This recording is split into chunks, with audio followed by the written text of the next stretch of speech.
Welcome back to Snap on This, a Marvel Snap podcast. This week's secret homework, Infinity Spin. I'm your host, LaurenWhatevs, here with my usual amazing, delightful co-hosts. First up this week, it's Ree, the magical fairy that asks us questions every week, is teleporting you to an island and is giving you like seconds to choose what is your desert island video game. And if it helps you feel better, she'll come back in 24 hours for a second pick, and you'll have time to think about that one. But one of them you have to pick right now. FF14. Okay. Yeah. MMO. Updates. Hopefully you have an internet connection. They've promised another 10 years. I'm set. I hope you have an internet connection. Ben. I have electricity, so I assume. Wait, can the fairy repeat the question? You're being transported to a desert island. You have to pick your one desert island video game. But if it helps, she'll come back and ask you for a second one after 24 hours. So you don't have to have to overthink. The first part of the question just hit me so hard. I knew there were more words, but I was like, oh, dang. I don't know if that changes your impulse answer, but what I want is an impulse answer without overthinking. Well, I don't know. I live my life in desert island games. I have 5 games that I'm always still playing. Yeah, it's true. You are very much that sort of gamer. I don't really let a lot of new ones in. I curate the stable. It's a great rotation. I don't know. I think as far as games that I know that I have. Yeah, I think right now I'm going to say Hades 2 or perhaps Slay the Spire 1. But I hope that maybe someday Slay the Spire 2 becomes that desert island game. I see. And finally, she turns to me, and my answer is Super Smash Brothers. If somebody is coming with me. Oh my gosh, great pick. And if I'm by myself, I think it would be Good Sudoku, which is a mobile phone game that is just an excellent implementation of Sudoku. It's right there in the name. By Zach Gage, if you are familiar. Fan of his design. Anyway. Man, that was I would love a Picross. What's that? Tell the fairy to tone it down next time. Jeezy Pete's. Oh, you think it's too intense? Yeah. I mean, last week was what's your favorite drink? Come on. I like Picross better than Sudoku, but I don't know of a Picross game that has thousands of puzzles, and Good Sudoku has thousands. It's going to last me if I'm stuck there for a while. Okay, let's talk about last week's cards. Any new thoughts about Ozymandias and the Rock deck? We could throw Selene in there too, because she has some overlap with that deck. I feel like the hype has already died down. Yeah, I've seen a lot of them. I still have been seeing some. I played my Rock deck all the way to Infinite right after we finished recording. I don't know why I could just play more Snap before the podcasts instead of, I just have so much fun talking about Snap on the podcast with you both, and then it makes me want to play Snap, and then I play all the Snap that I should have played before the podcast that I might talk about it. I mean, the podcast is every week. You just talk about the last week's game. I know, and that's sort of how it happens, but then I'm talking about old Snap, and who wants to hear about old Snap? It's true. You know who I finally saw? I finally saw Selene. Really? Yeah. I got a never before seen a couple days ago, and I was like, that doesn't feel true, but maybe it is. It took a few days. Yeah. I last week I was saying I'm not sure this card really happened, and that's why, because there was not much evidence to support its existence. Really, I've seen her more than I thought I would. Really? Yeah, and I mean, she hasn't felt like too much of a threat. They usually manage to trigger her ability, but then she's a 4/9. I mean, I don't know. I'm trying to think if she's won a lane. I feel like it's just she wasn't such a big factor that I've never Selene, It's always oh, hey, yeah, what did you think? Good for you. And then, rocks are, I don't know. I've been playing Enchantress, so I haven't been as threatened by rocks as I thought I would be. Yeah. I don't know. I have nothing new to say about rocks. Selene, we're a Selene podcast. We are a Selene podcast. I've run into her a few more times, and it's just like, if she comes out Moonlight early Goddess. enough, depending on my board, then I just, that's the lane I'm throwing, right? Like, it's not like she can hit across lanes. And if it is a lane I'm already invested in, oh well, like, she's big, but she's not big enough, and they're distracted doing other things. And yeah, she has not felt threatening at all. I haven't looked at her stats. I have no idea how she's doing, but in my personal experience of playing Snap, not impressed. Yeah. Okay. I don't remember whether I won or lost the game when she finally showed up, so I might have a screenshot to tell not me memorable, at least. I think she did go off. The objective was fulfilled. Yeah. Most times I've seen her, yes, that's the case. Oh, you know where I think I saw her? Maybe it was Doom 2099. Maybe that's where I saw her. I don't know.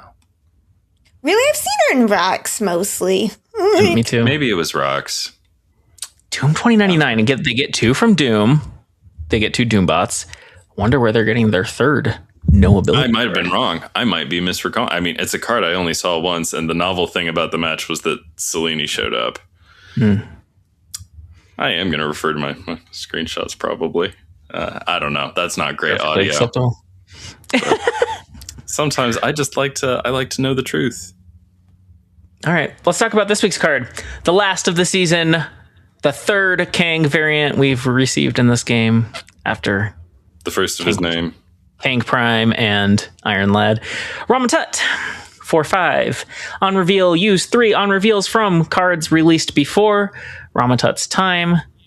I noticed this actually doesn't include any of the on reveals from January to March this year, which, I don't know, I feel like they should take the time to add those. There's a few Dragons and Guardians cards that I feel like could fit in.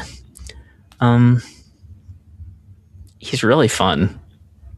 Yeah. Did you grab him? Did you play with him? I mean, he's in Arena Grande. Also, I have no way. All I have is the screenshot I've never before seen. I don't know what the Selene deck was. It was probably rocks. That's my bet.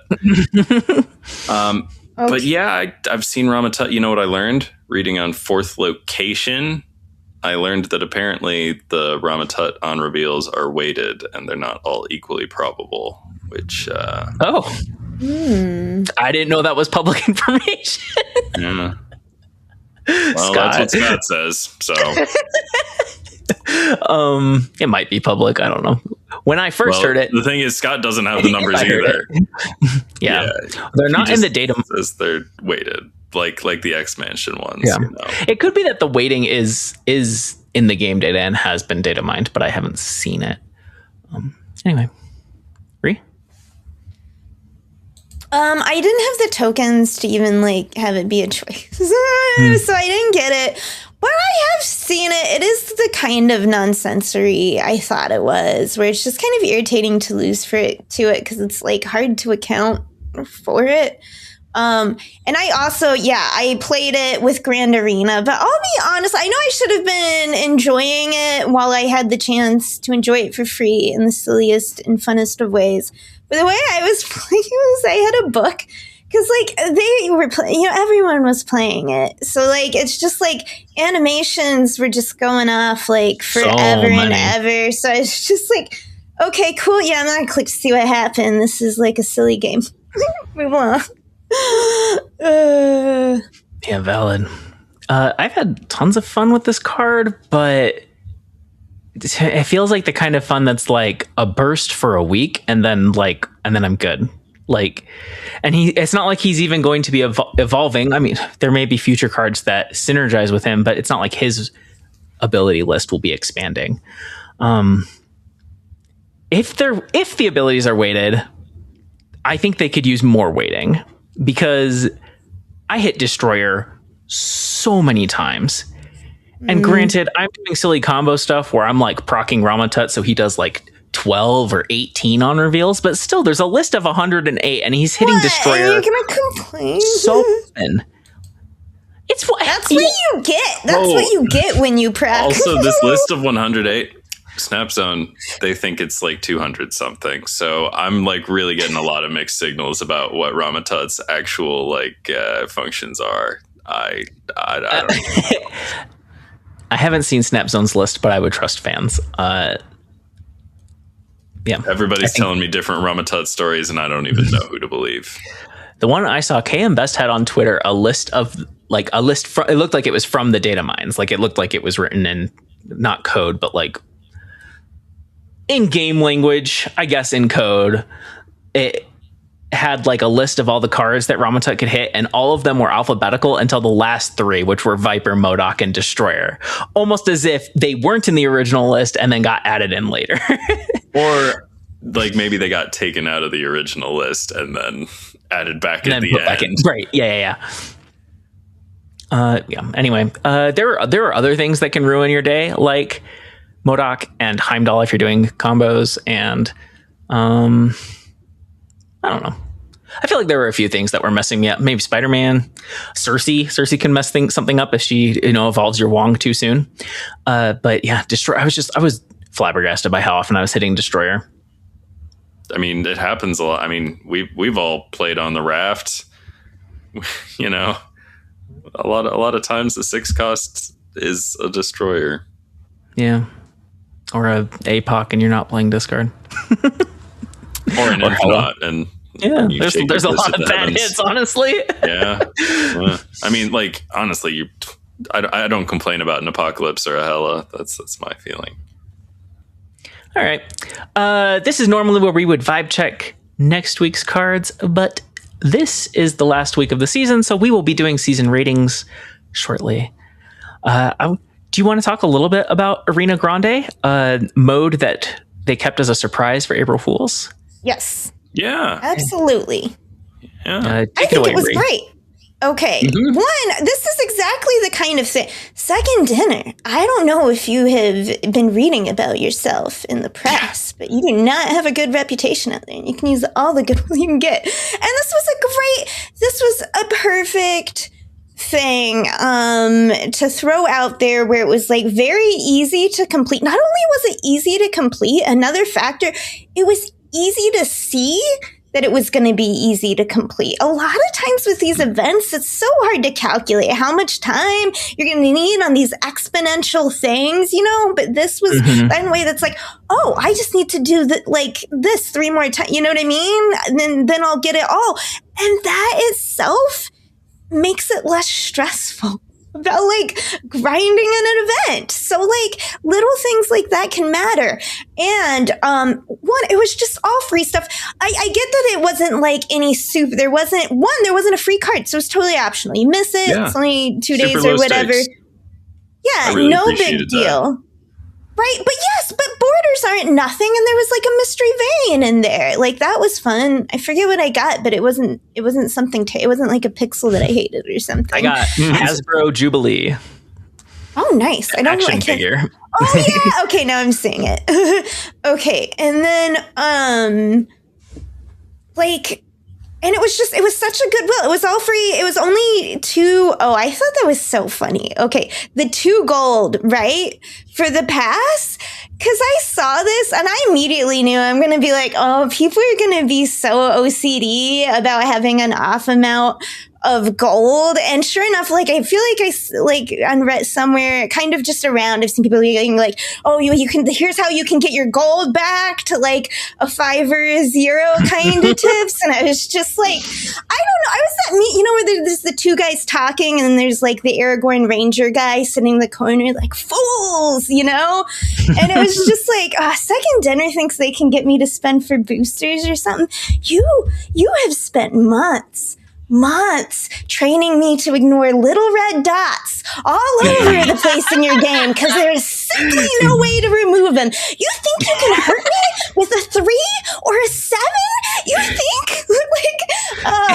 Anyway.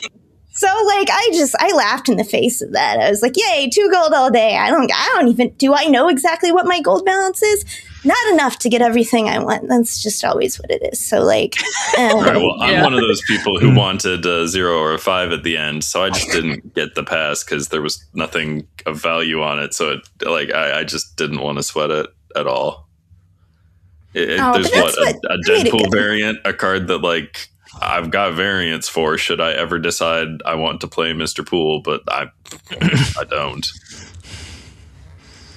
I don't know. I loved how low stakes it was, and also, man, so many of their other limited time game modes have like this one felt neither ill-conceived nor badly executed, and I have nothing like if there was something to hate on about this, I would hate on it, but like I just thought it was so tidy and like good and stuff, I thought it was really fun. I played all of the decks. I sampled all of them, and like I just thought it was really cool. What a neat idea to be like, wouldn't it be so silly to just have a million silks running around and Hydra Stompers and Cravens? Yes. And then it doesn't matter that they're not balanced and some of them really suck. It's only around for 2 days and you're just there to see the fun of what's going on your side. That's why they called like the Irby deck Cube Donor. You know what I mean? It's just like, have some fun. Oh, and this is like the best because I hate April Fools anymore, right? Yeah. April Fools went from like, there was a time where pranks were harmless enough that like they were kind of fun, but then very quickly it's like this is just harassment. You can't call it a prank and be like you ruined someone's property or like emotionally damage them, and that's like somehow okay because it's a prank. Right, a good prank. Like, the person who is being pranked genuinely laughs at the end. And that's just like, it's so rare anymore. And then we went online and then it just became, it's like we have rage bait all year long for you to click on, clickbait, but April Fools, we're just going to like double that right up and just see who we can get to claim the most rage baity. Like, it's just so annoying. It's like, I don't care about like these fake articles. Just like, let me see what's, let me see a new dress or something. I don't know. So like, anyway, but like, wait, what are we? Oh, we're talking about the mode. Okay. So this is, it's so delightful. And it's like, it's so rare. I feel like lately that I feel like the devs have felt like they've been in tune with like the people playing their game. What a silly, delightful, like fun idea that like, yeah, like, look at Ben. He's like, and he played it all. He didn't feel obligated to get all the rewards and he still had nothing to hate on. The perfect, you need this so hard. Like when game studios just don't value like their reputations enough, anyway. Okay. Yeah. I came away from it being like, it's so nice to see Second Dinner having fun. And it doesn't even feel like in the like corporate make fun of self humor, like we're one of the kids too. It doesn't feel like that. It feels like genuinely the devs got to let loose and do something silly. And it was really stark to me like, oh, like this feels fresh because we haven't had it in forever. Like we do get fun cards every now and then, but like so many of the patches and all that, they're so focused on here's a new economic feature. Here's a new way to buy borders. And I understand there are reasons for that, right? Like it's the nature of a mobile game. It's easier perhaps to develop economic features than game features, but it sends a message when 90% of their communication is about how to sell you things, like that's all they care about. And that's not fun. That's boring. That's business, not games. And also like a lot of their communication is about how like, oh, we're finally fixing an unbalanced thing that we sold you last month, or like I guess that's sort of part of it. I don't know. Yeah, I mean, I can see how some of the game balance stuff isn't super exciting either. They don't take. Also, some of it is like an acknowledgement of a mistake that they maybe shouldn't have made. Like, perhaps in the name of moving some season passes or whatever. Like when. Sure. I can see that. Anyway, I would love to see Arena Grande come back as a weekend mode that you can play for free, and it's silly decks. I kind of want a mode where I can custom build a deck that has multiple copies of the same card. Yeah. That feels like that would get out of control and somebody would figure out something that's... It would be fun, like, you know how like fighting games have a practice mode? It would be fun to have like something like that in Snap. We've discussed that before. Also, as silly as these decks were, I feel like they worked pretty hard on them. Like somebody like actually like really sat down and like put some attention and some passion into it. And like as goofy and as like sort of like lightweight as the whole thing is, like it's clear that there was effort and intention behind it. And I don't want to minimize, like as fun and goofy as it was, like somebody worked real hard and I see you. Also, the name is flawless. That's fine. Oh, I mean, look, you have to accept that it's Deadpool, right? Marvel Games probably told them you have to do April Fools Day. Given that they're doing the Deadpool theme, I think the name is great. Yeah, it's one of the least obnoxious Deadpool themed things around. All right. Should we take, I don't know, 25 minutes in? Too early for an intermission, maybe, huh? Oh, also, I liked that on the rewards track, you get Cable boosters at one point. Cable and Wolverine. And... Oh, you do? I thought that was so random. Well, I know it's not. I don't know. When I was all a kid, I had to. Cable and Deadpool were so very closely associated. They really? They had the same title. That was the book. It was Cable and Deadpool. Oh, I didn't know that. I knew Cable was in Deadpool too. Yeah, there's that too. Yeah. I didn't realize until later that the boosters came in the amount of 6-7. Like, I knew that. I was like, oh, that's the new funny number just dropped. Right. I was like, over 420 and 69. We've got a new one, and there's very little rhyme or reason to it. No, I didn't either, and I'm just like, You said it. I was just like, that's so weird. Why wouldn't they do 6-9? That would be funnier. And I'm like, I'm just old. Yeah, no, at first I thought, oh, this is just a goofy number they're giving out. And it only clicked later. And I saw somebody else saying something about like, oh, I like the number of boosters you picked. And then I was like, wait, why is that significant? And I was like, oh my gosh. But yeah, all of the boosters that you received were in quantities of 67. Also, I think Mandatory Burnout pointed out that 6-7 was on Jeopardy. It was a clue. Oh, I saw that. You know what?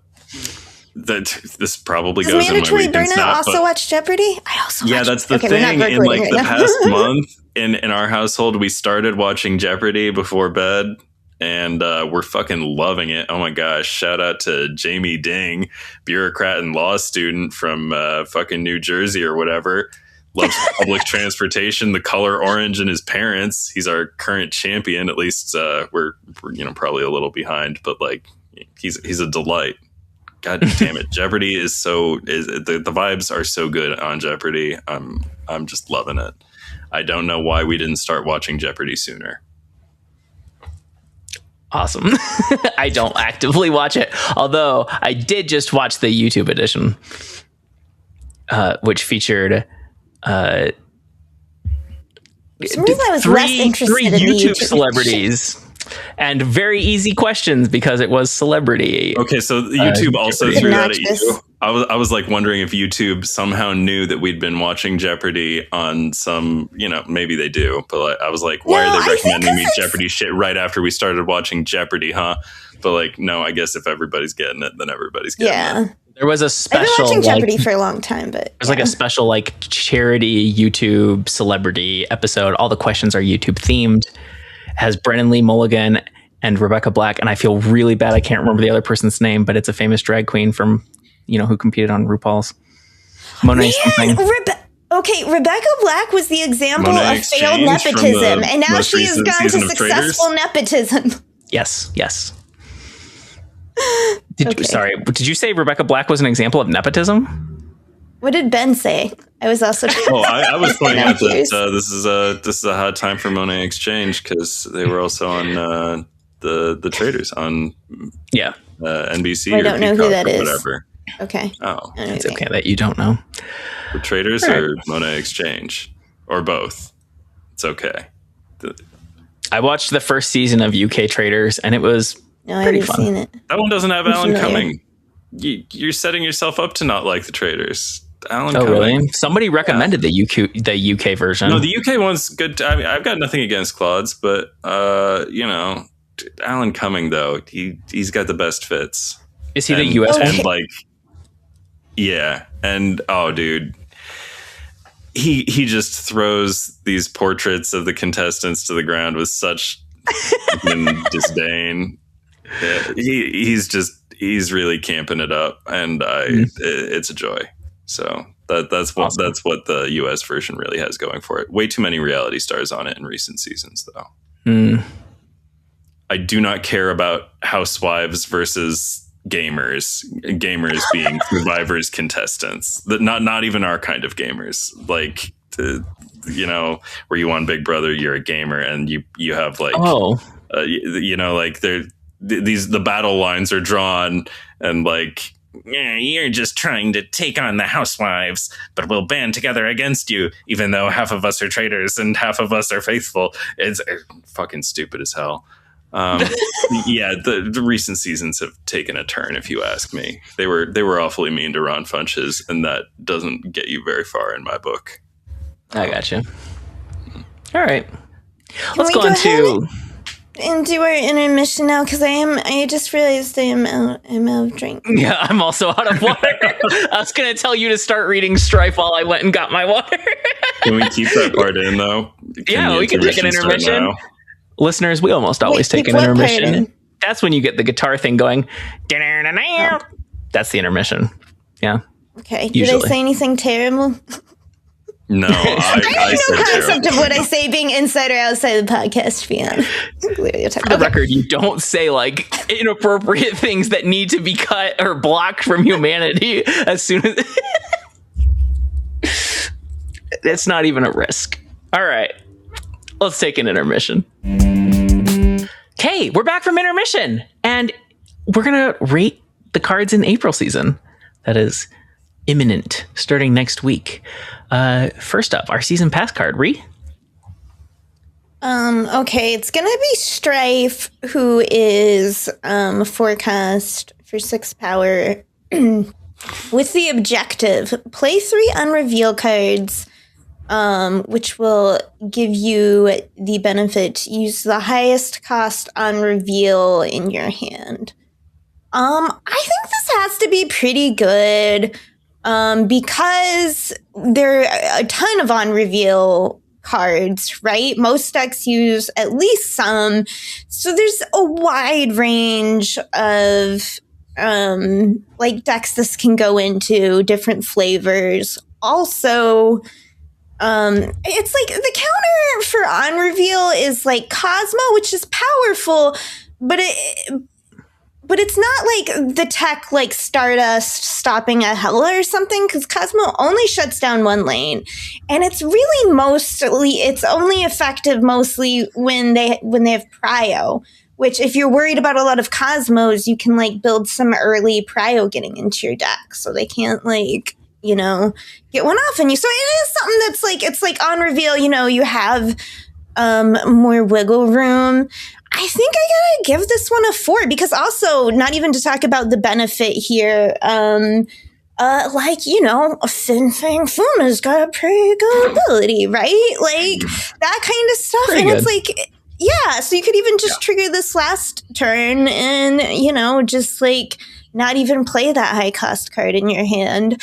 Yep. So, it's not abilities we've kind of seen. This is a different flavor of stuff we've seen around, and stuff that's mostly been pretty good, so, or at least useful on certain occasions. So I'll give it a 4-star.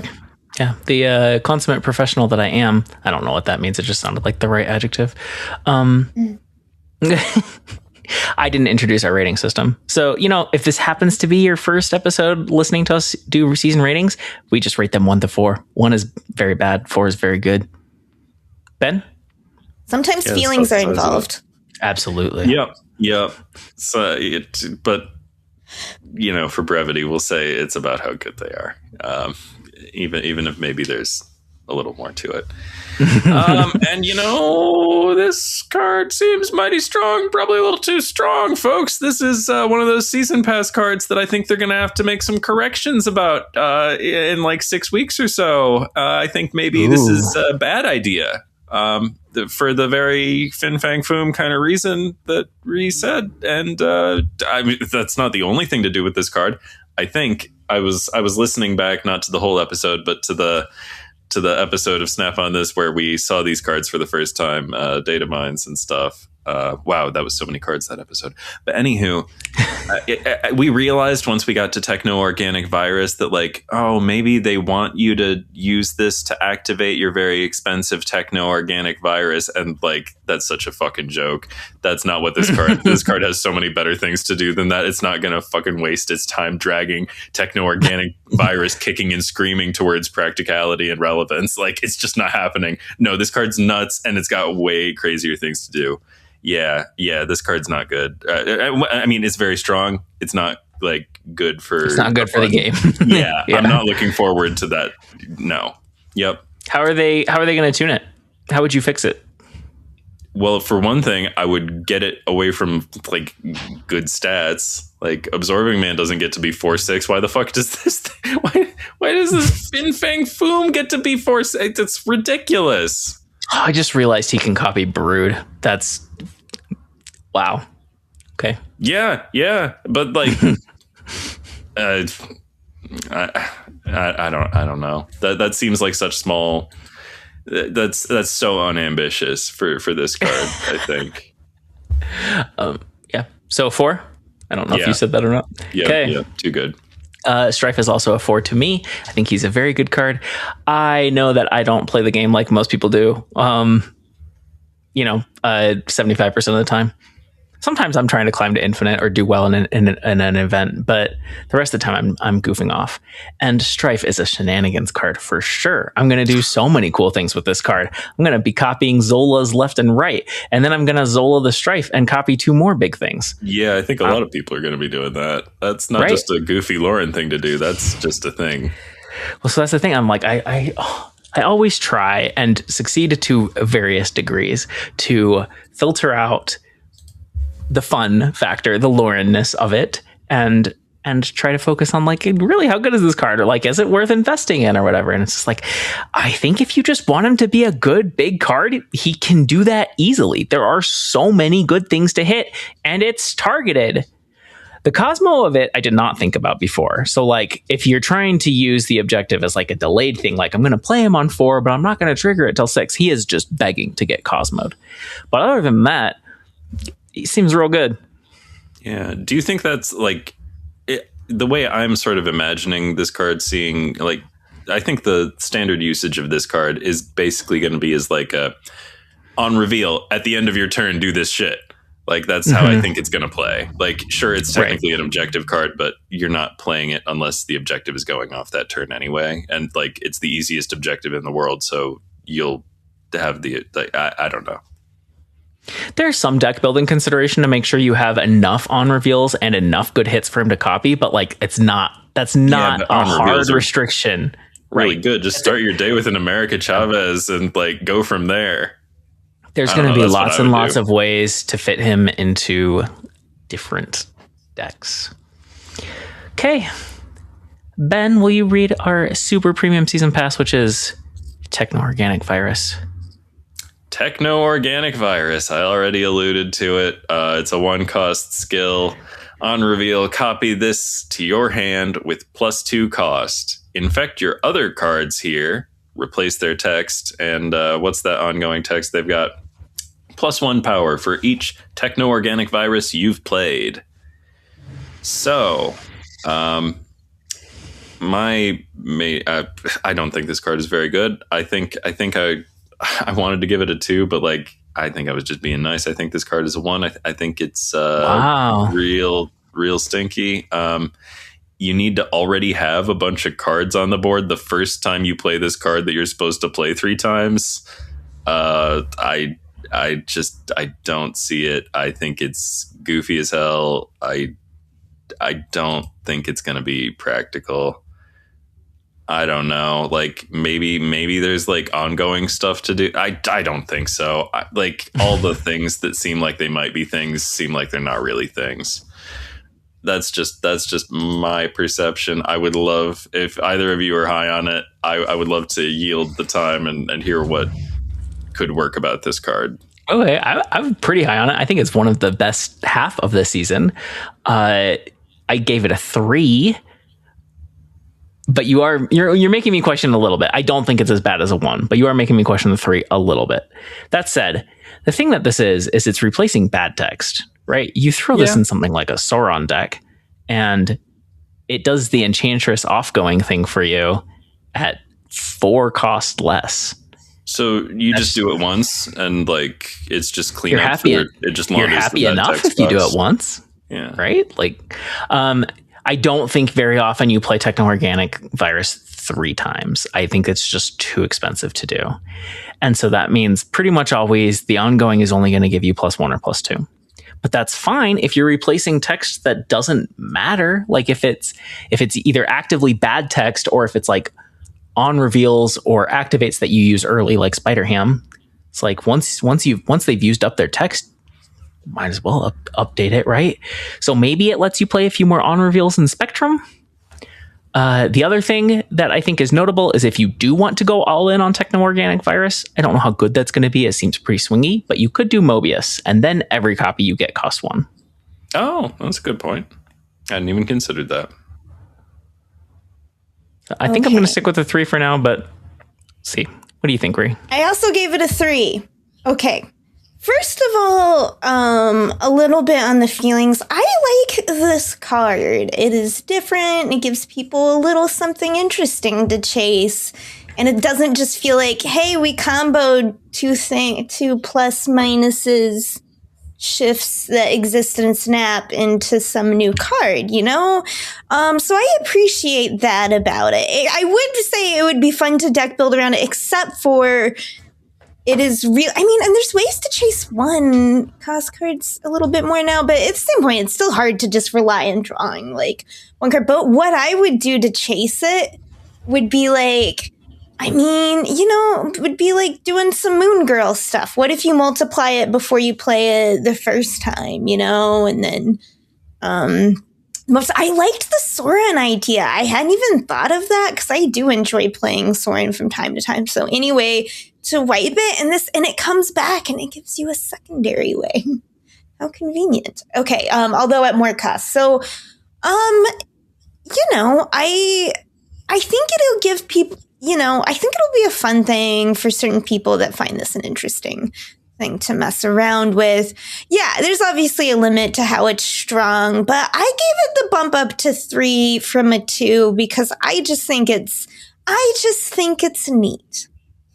It is neat. I do think it's interesting. Like, I think it'll be fun to build around. I just don't know how strong it will be. Like, pointing to Sauron as an example, like, I think it will be good there, but like Sauron itself is not a super strong deck right now. So does that matter? I don't know. Yeah. You know what you could do to be real cute on turn 2? You could play Ebony Maw and Techno-Organic Virus. And right. I don't know, but then I don't know. That seems like kind of a bad use of Techno-Organic Virus because it really does like want you to have several cards there, right? In that lane. Yeah. That's what I think. It's a great use because like that Ebony Maw, if you're not playing a Nightmare in there as well or something, and it's just otherwise it's just a dead card in your hand.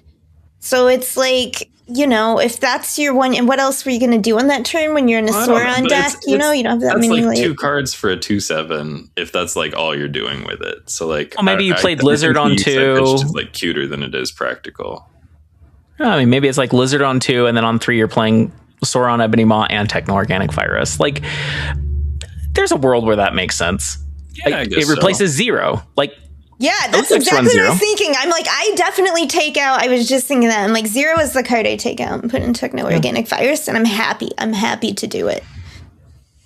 A 1/3 isn't as great these days as it used to be. It doesn't go as far. Okay.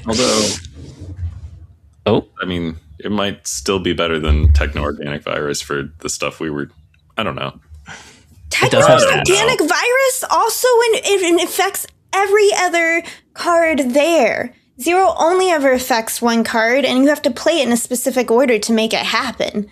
I've played so much Sauron. I like Zero, but I'm just saying, like, I would play this card over Zero in a heartbeat. I think the question is specifically how good is it to do with Ebony Maw? Because then you're not getting as many hits. We're still stuck in Ebony Maw. Okay, sorry. Yeah, maybe. That's okay.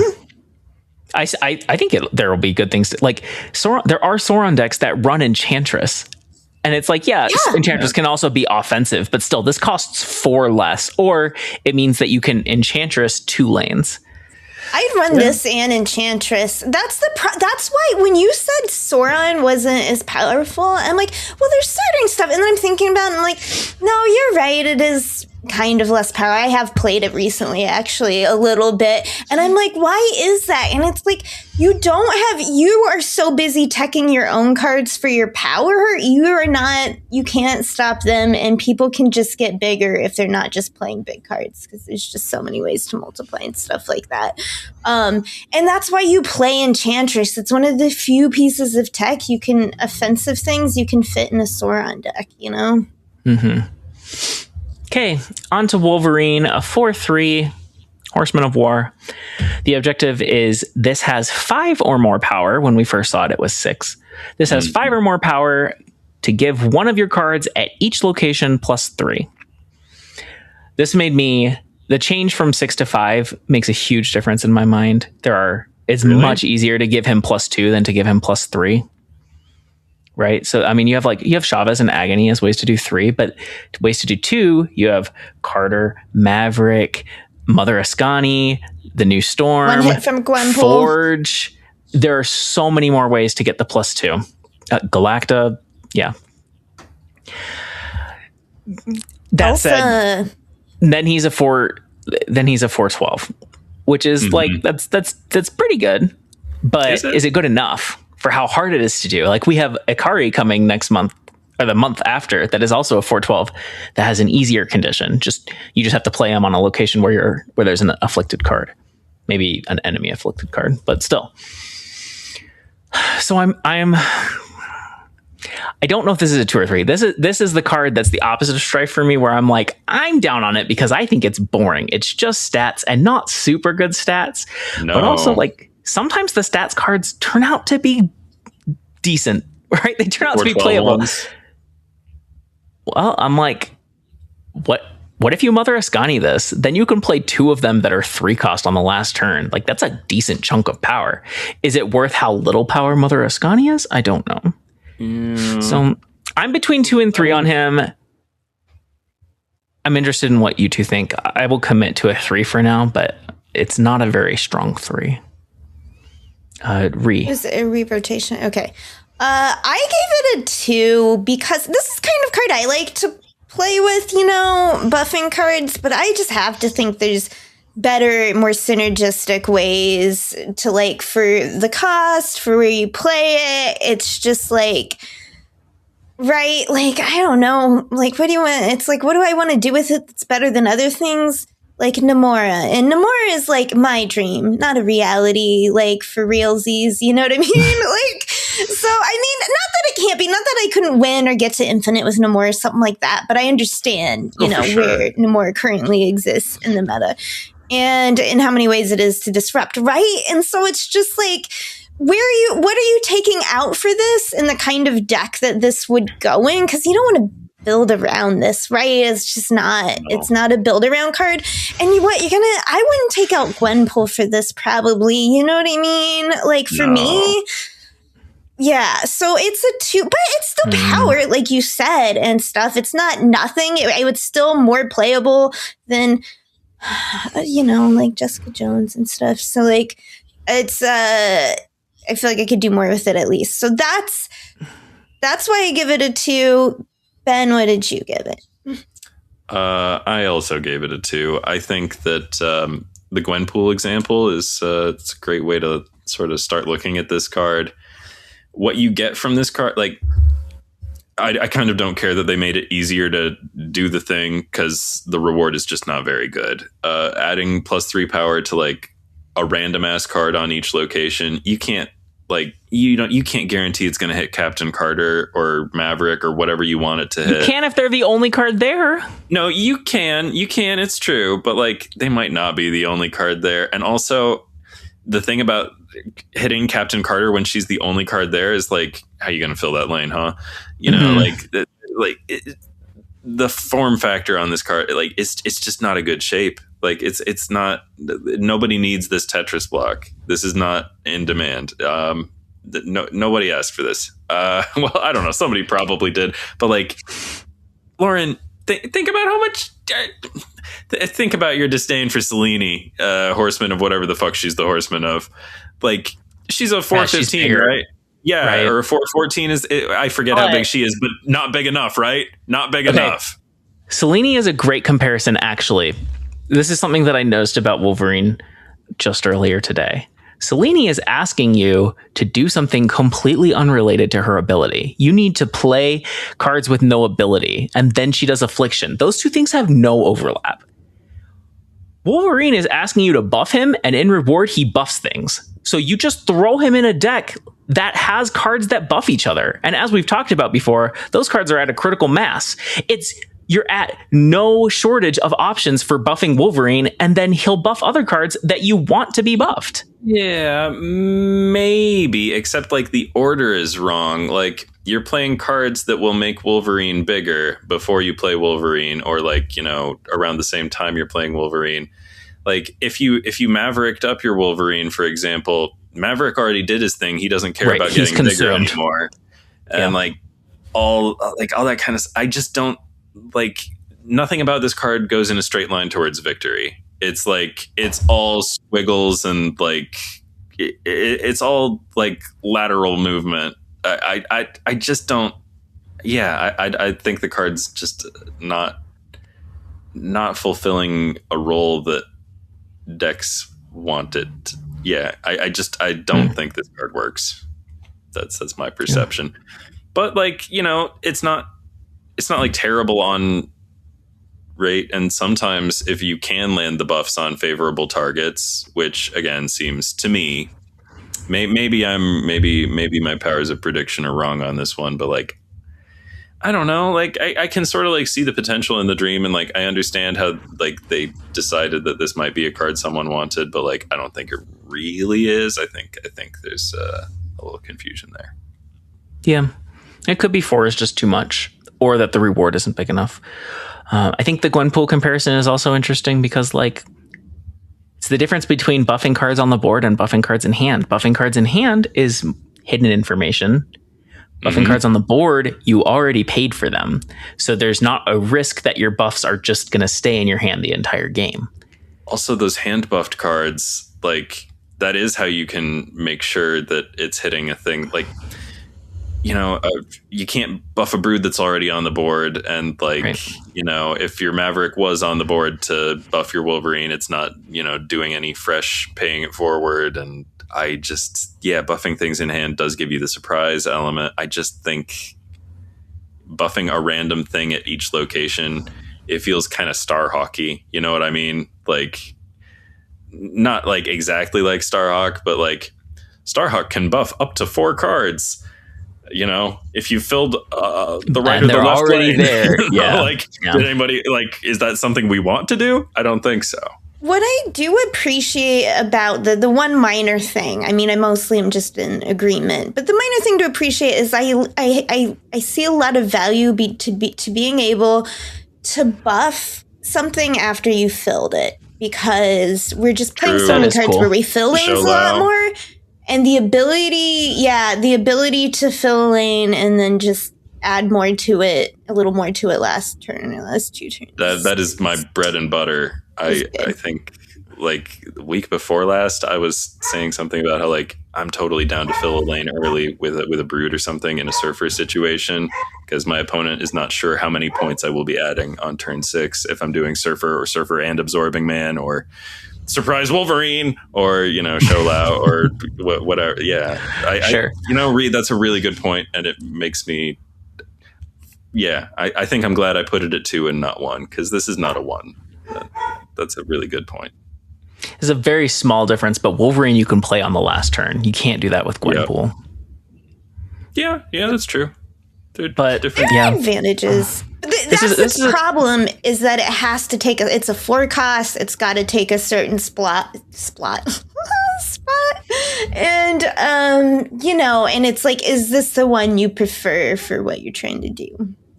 This is the card I'm most on the fence on whether it's good or bad. And I feel like it's just like right in the middle, which maybe just means it's bad. Okay. Ascani-san is going to be Deadpool's Diners finally coming back. Did they fix it last time? I forgot. I feel like they did. Last time Deadpool's Diner was extremely generous. Like I bought like 9 emotes and countless borders. Yeah, I would be shocked if it's that. I would be shocked if it's that generous when it comes back. Give me stuff. Okay. Ascani-san. Mm-hmm. Oh man, I just heard it. Okay, 2/3. Who knows? Is it 2 cost, 3 power with the ability activate, which I do occasionally play some activates now. Create a 1 cost card at another location. Increase the cost each time you're winning here as the turn starts. What? This is 1 star, right? Like, what the fuck? Okay, let's clarify the text because I've seen a lot of people misunderstand it. I think that his ability, like if he's winning the location, it makes his activate stronger. Yeah, it does. If he is already activated, it's not going to transform the card out there. If you win for 2 turns, his activate becomes create a 3 cost card at another location. Okay. I still think this card's not good, but I still am going to give it a 1. Yep. But like mentally, it's a 0.5 for fun factor because I'm like, oh, that's kind of fun. I would mess with that. It is interesting. Maybe I'll find some way to Namora it. Okay. But like, no, it's just like, come on. So usually, okay, now that I know it increases, that changes it. But initially, my thought was like, when you want something to create a 1 cost, like you want the thing itself to also be a 1 cost because you're probably all in on the 1 cost. You know what I mean? You're doing a zoo thing. You probably have Khazar and Blue Marvel. So you don't want it to be a 2/3 with an active ability, like you want a Squirrel Girl or that kind of thing. And then this is like, okay, it does give you reach, but 1, you don't have control over that reach. You know what I mean? So there's a randomness factor that you don't have with other cards that can move on their own or give you reach. Also, like, don't like just let you set a 3 spot in a power. You want it to be like good enough or you're not playing a ton of cards in your deck because you do have to worry about filling lanes up with, junky little cards. And then it's just like, and then it's a random card that you then don't get to decide whether to play or not, which is scary. It was scary. It was scary for me. Because I'm going to talk so hard about Arishem later. I love shield and random stuff, but when I have the power to use it to be clever, not when I'm like, I hope the game. That's why Rama-Tut isn't as exciting for me because I don't so much being like, I hope the dice worked out. You don't like letting go and letting God? It's the difference between input randomness and output randomness, right? Like, do you make the decision before or after the random thing happened? Yeah. Yes, exactly. Exactly. And so this you don't get to decide. So everything it does, something else does better, and you get more decisions over, and there are just like better things that synergize. Like I applaud, like, you know what I mean? It is something like, it's something like slightly different, but it's just like, I don't see how this fits anywhere in a way that isn't just for super goofs. Like, how do you, how, what, why, where, when? It's got to be 1 star, but plus for like the silliness, I guess. I don't know. Ben? Who's... I don't know what when I rated these cards last night, I guess I was just feeling generous. I wanted to give everything a 2, at least everything that was bad. But like, yeah, I don't know. This is a 1 or a 2. I mean, like maybe it's a 2 just because like you can at least get some presence on the board out of it. But like, you know, like the obvious points of comparison for this card, I think, are like Adam Warlock.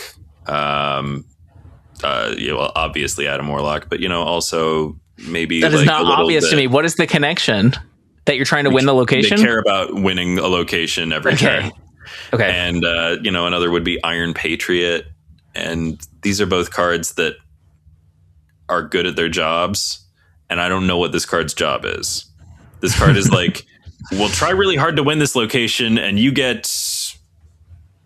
You know, like you might like, hey, if you win 3 times in a row, you might generate a man thing at a location that you used to be winning. You know, like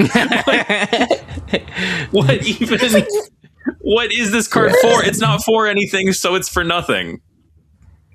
And for the same cost, you could put Sam Wilson in a deck, right? Yeah, and then like find a way to buff the shield, you know, if you want to like win that like Sanctum or something. If we're talking like, about Aurora, 2 costs are so good. You should play a good 2 cost. Right. Like you could put this in Aurora, but you put Sam Wilson in first every single time. So it's a 1, Ben. Yeah, I think I gave it a 2 in my notes, but it's a 1. Let's be honest. Let's all be who we really are here. Look, interesting-ish ability.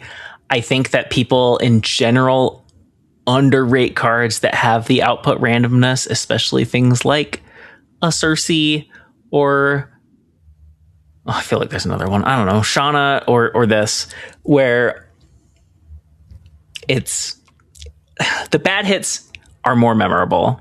And you're like, oh, remember that time that I generated a green goblin and it stayed on my side because my opponent's side was full or whatever. Like, I think he has value, right? You'd play a 2/3 that generated a random 4. I think that's a card people would play. That's 4 free energy. It generated a random 4 every time, but this card gives you homework. Yes. And then, so this is where like I'm giving it a 1.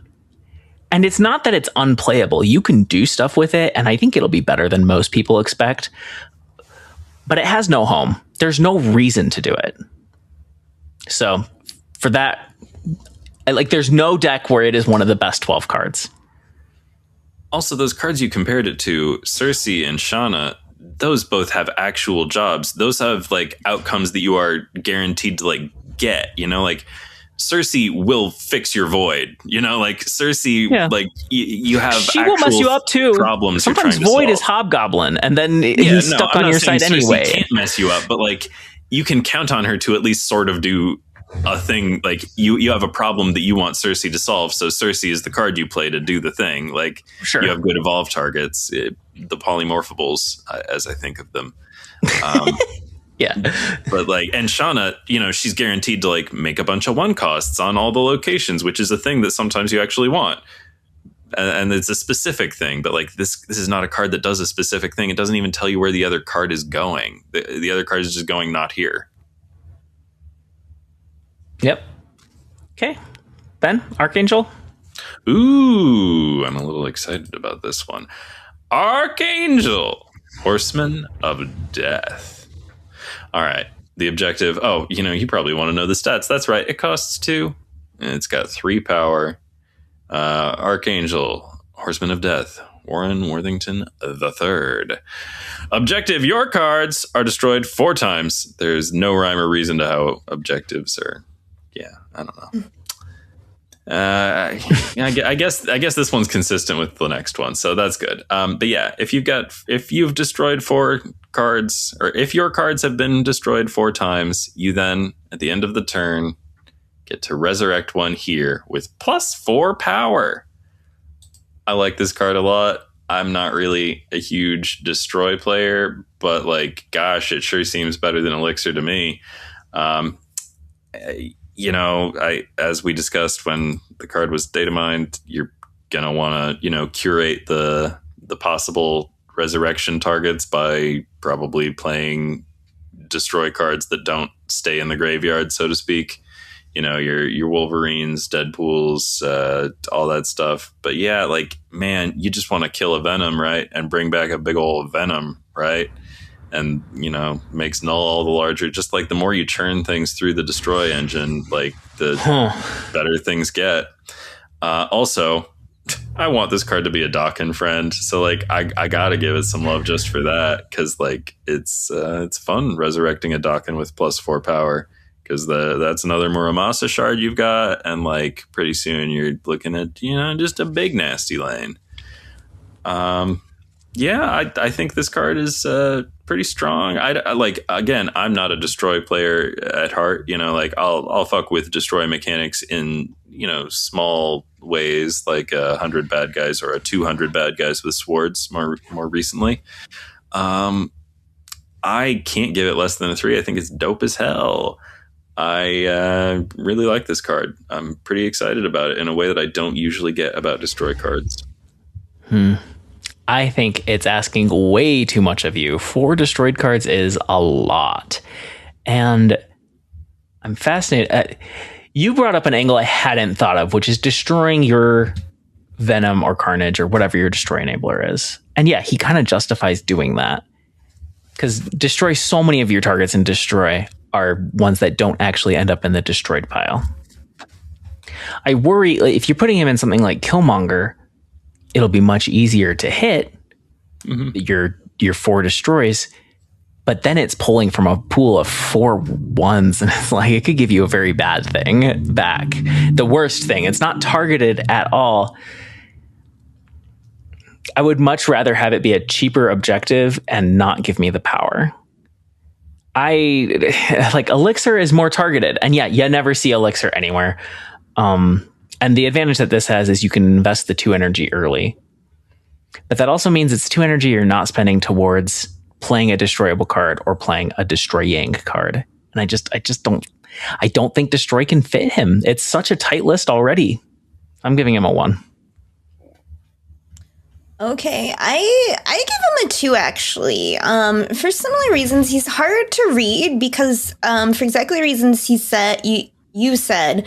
And as I've said before, the same with the discard and stuff. It is neither something that wants to be destroyed or can destroy itself, which is limited in a deck, and that's usually null and death for most things. You know what I mean? Because it's like, who doesn't want to play a free 12? You know what I mean? And then null will just win a lane by itself. So that's the problem. Is it's like, the great thing, if you can fit it into a destroy, and it probably would be for like a null or something, is like, you are hoping to resurrect. It would be so targeted because so much of your destroys don't stay destroyed. You know, your destroy pile would just be that 1 Venom or something. So you have control over what you're doing. So it's tough to say, like, you know, maybe you could fit it in there. But on the other hand, then that means we're looking at like Elixir, Phoenix Force stuff style decks. So I'm sure there's like combo stuff you can do with it. That, like, you'll hit and you would just like Phoenix Force and stuff.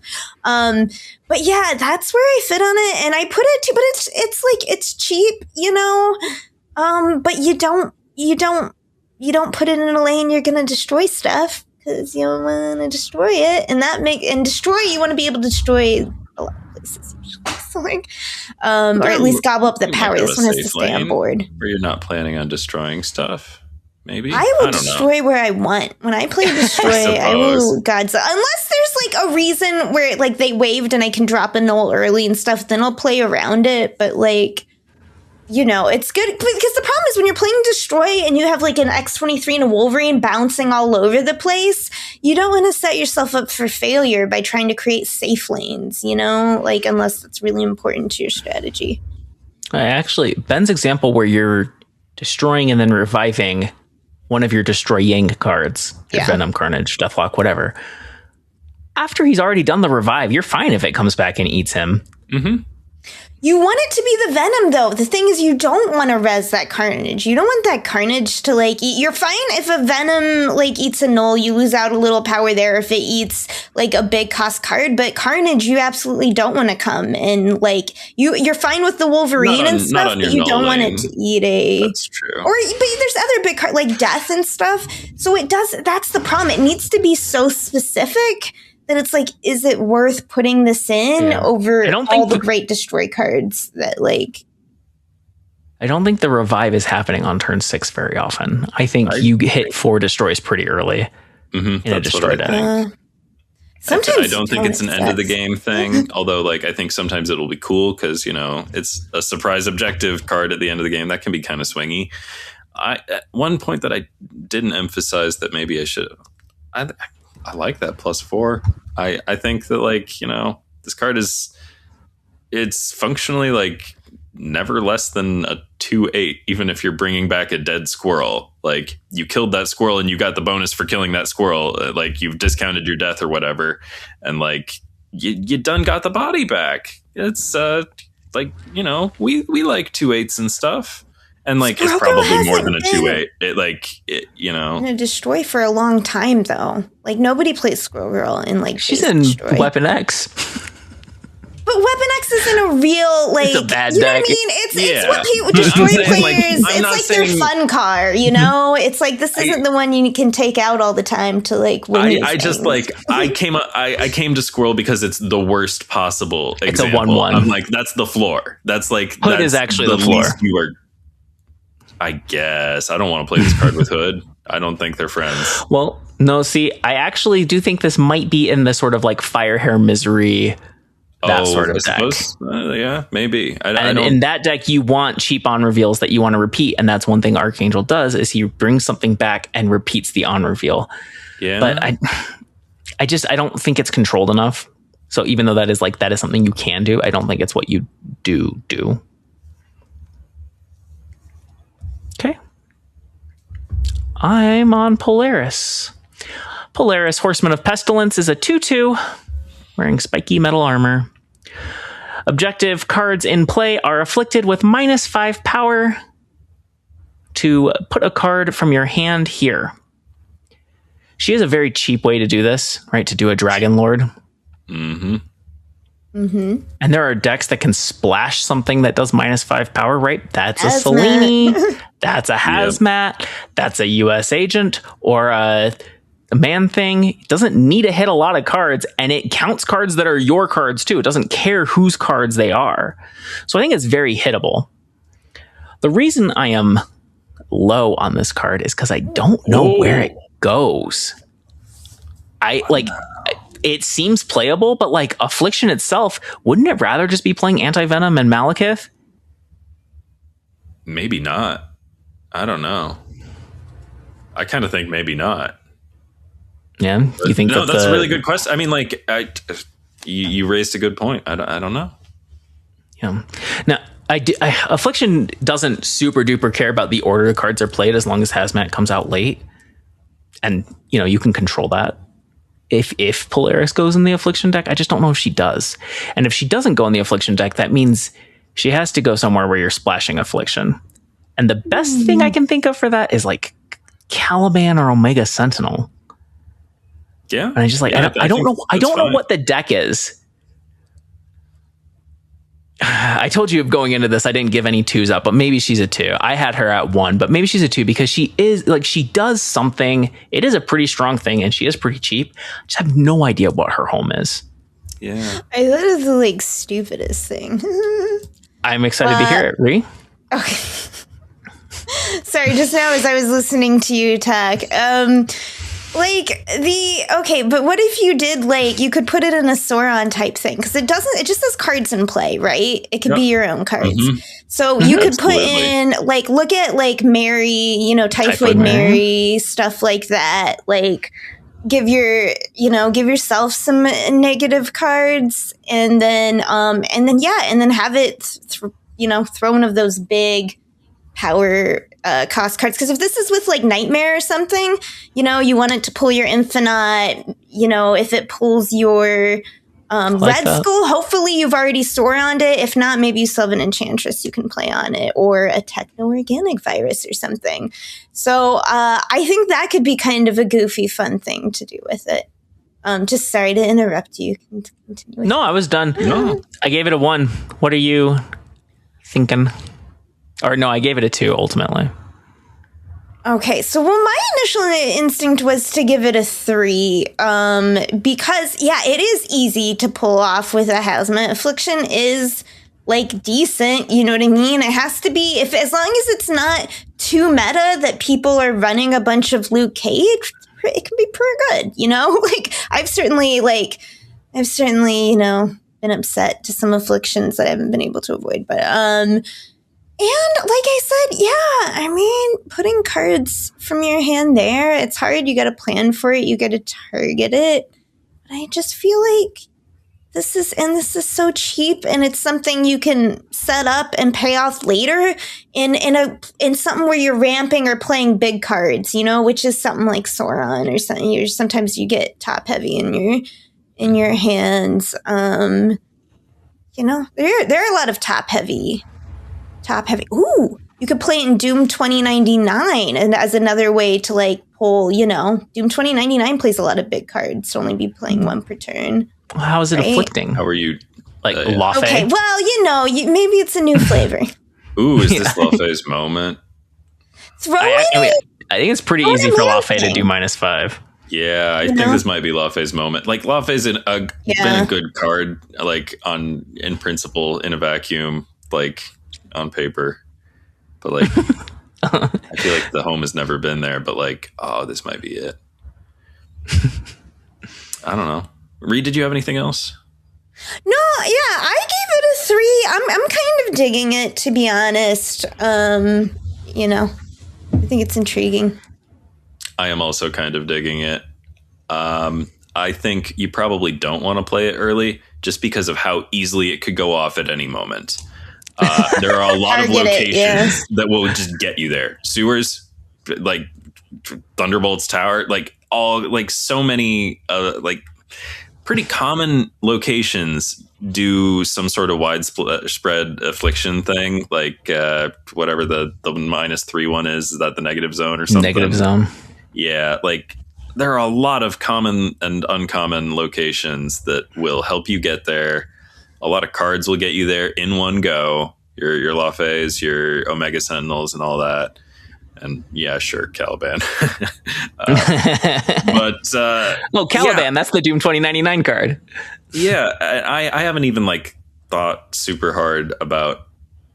There are a lot of cards that have little affliction-y things going on. I mean, play Scorpion, you might even you're halfway probably to this. But I also don't know specifically what I want to do with this card. This card is not for me, so I'm not feeling super confident. But it does such a good thing for such a small cost, and it really is just it might go off before you're ready for it to go off. I think it's going to be so easy to get this card to go off. And maybe that means you splash and afflict. I think maybe you play it where you already want to be playing some of those other cards. I don't know. I really do think it'll be good friends with Lawfey.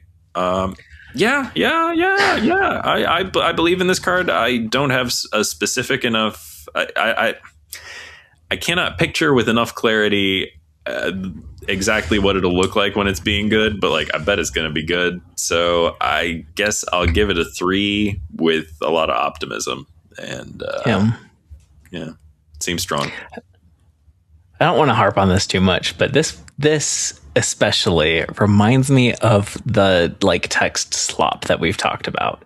It's just do one Marvel Snap thing to do a different Marvel Snap thing. It's such a Magic the Gathering thing. How is affliction related in any way to pulling a card from my hand? I just don't. I don't understand. I agree. She has little Dr. Octopus tentacles, so maybe her animation is going to pull something out of my hand. I hope so. I do and she's the Horseman of Pestilence, and that's how she afflicts things. It's because she pulls cards, so now she's pulling your card. Everybody loves Cosmic Ghost Rider, right? And I think like a solid 40% of everyone's love for Cosmic Ghost Rider is just that chain swinging around. The animations help a lot. It's so good. It feels so satisfying. Yes, indeed. Okay. Mother Ascani coming in Grand Arena. Okay, this 4 cost, 4 power. Mother Ascani. With the ability on reveal, give the leftmost card in your hand +2 power and -1 cost, then copy it. And I don't know, I feel like a lot of times my ratings have to do with how I'm feeling any particular rating. Sure. Sometimes. Yeah, all but of it's us. like I've got 1 stars for days this season, I guess. This is another 1 star from me. Because, okay, like 1, for the kind of deck I'm playing this in, am I not playing Star-Lord, Master of the Sun or whatever instead? Am I playing both? Probably not. For the kind of things I want to do with it, I just don't feel... Because the thing is, when you want to copy it, right, what are you copying? Your Galactus First Steps or something to play it twice? No. Right, it's just, I don't know. I feel like Frigga does, if you're trying to copy something, like it's cheaper, it's easier to like fit around. I'm not seeing it. Maybe I'm missing an obvious thing for this card that I should be giving it a much higher rating, but you'll have to explain to me what you're seeing for it. That I'm missing. Yeah, you can re-review after we say our bits. Ben? Is it me? Yeah. Okay. Let's make you feel differently. I think this card's pretty good. That's what I think. Were you like fin fang fooming it, hopefully? No, I think you are... you keep talking about these very expensive cards. Fin Fang Foom, Galactus First Steps. That's not the vision I have for Mother Ascani. I think Mother Ascani is friends with cards that cost like 2 and 3 and stuff like that. That's what I think. Well, no, like maybe Victoria Hand. You probably want a second one of those that costs 1 less, and so does the first one. Oh, and that's like, cheap to play after you've copied it. So there's that, and that's what I'm not excited about. I'm not excited about that, but I sure as shit will be playing this card in some Surfer decks. Trying to copy Surfer. A brood? Yeah, copy Surfer, copy you Captain want Carter, some copy Brood, you want some 2/4 broods? Copy Maverick. What are you taking? What are you like? So like instead of Gwenpool, maybe? What are you? I'm just curious. I haven't played Gwenpool. What are you Surfer in a long placing? time. I did recently get a Gwenpool variant that makes me want to play Gwenpool and Surfer again, but I haven't been able to play 12 cards that really make sense. Anywho, I can bump out anything. I don't know. Maybe I'll bump out Cannonball. Unlikely. He's still so good. That's what I'm saying. It's tight, right? Like I can see fun things, but like it's hard to pull off. Tight, it's expensive like, compared to Frigga. Right now, my 2 most played decks in the past week are 2 different Surfer decks that have 2 cards different. I can make room for any card I want to play in Surfer, and this is a card I will want to play in Surfer. I'll make room for Mother Ascani. She's going to feel so good when you hit her with Surge. Oh my gosh, Surge into Mother Ascani on 3. That's going to feel Everything good. feels good with the Scourge, to be honest. With a Scourge, a Scourge. I can't talk to her. Hey, I'm just saying, like, you are trying to get something that costs 2 or 3 on the left side of your hand, and you just, so many cards want to soak. Oh man, a second Jack Flag, and you can play them both so easily. Oh man. I mean, you're playing them last turn, but that means you play them on turn 5, or like whatever you get. You can play it on turn. Like you can split it up. You can play. So if you're in Surfer, you play this on 4. Then on turn 5, like all of this is assuming you don't have any extra ramp stuff, which is, I mean, hopefully you do. But like, so if the curve goes Mother Ascani on 4. Then like you can play Captain. What if it's Brood that's in your left? Oh, that's also great. That's honestly that's perfect. Yeah, so you play the first Brood on turn 5, and it costs a good example. 2. Yeah, and then on turn 6, play the second Brood and Surfer, and I don't know, a Merlin spell or something.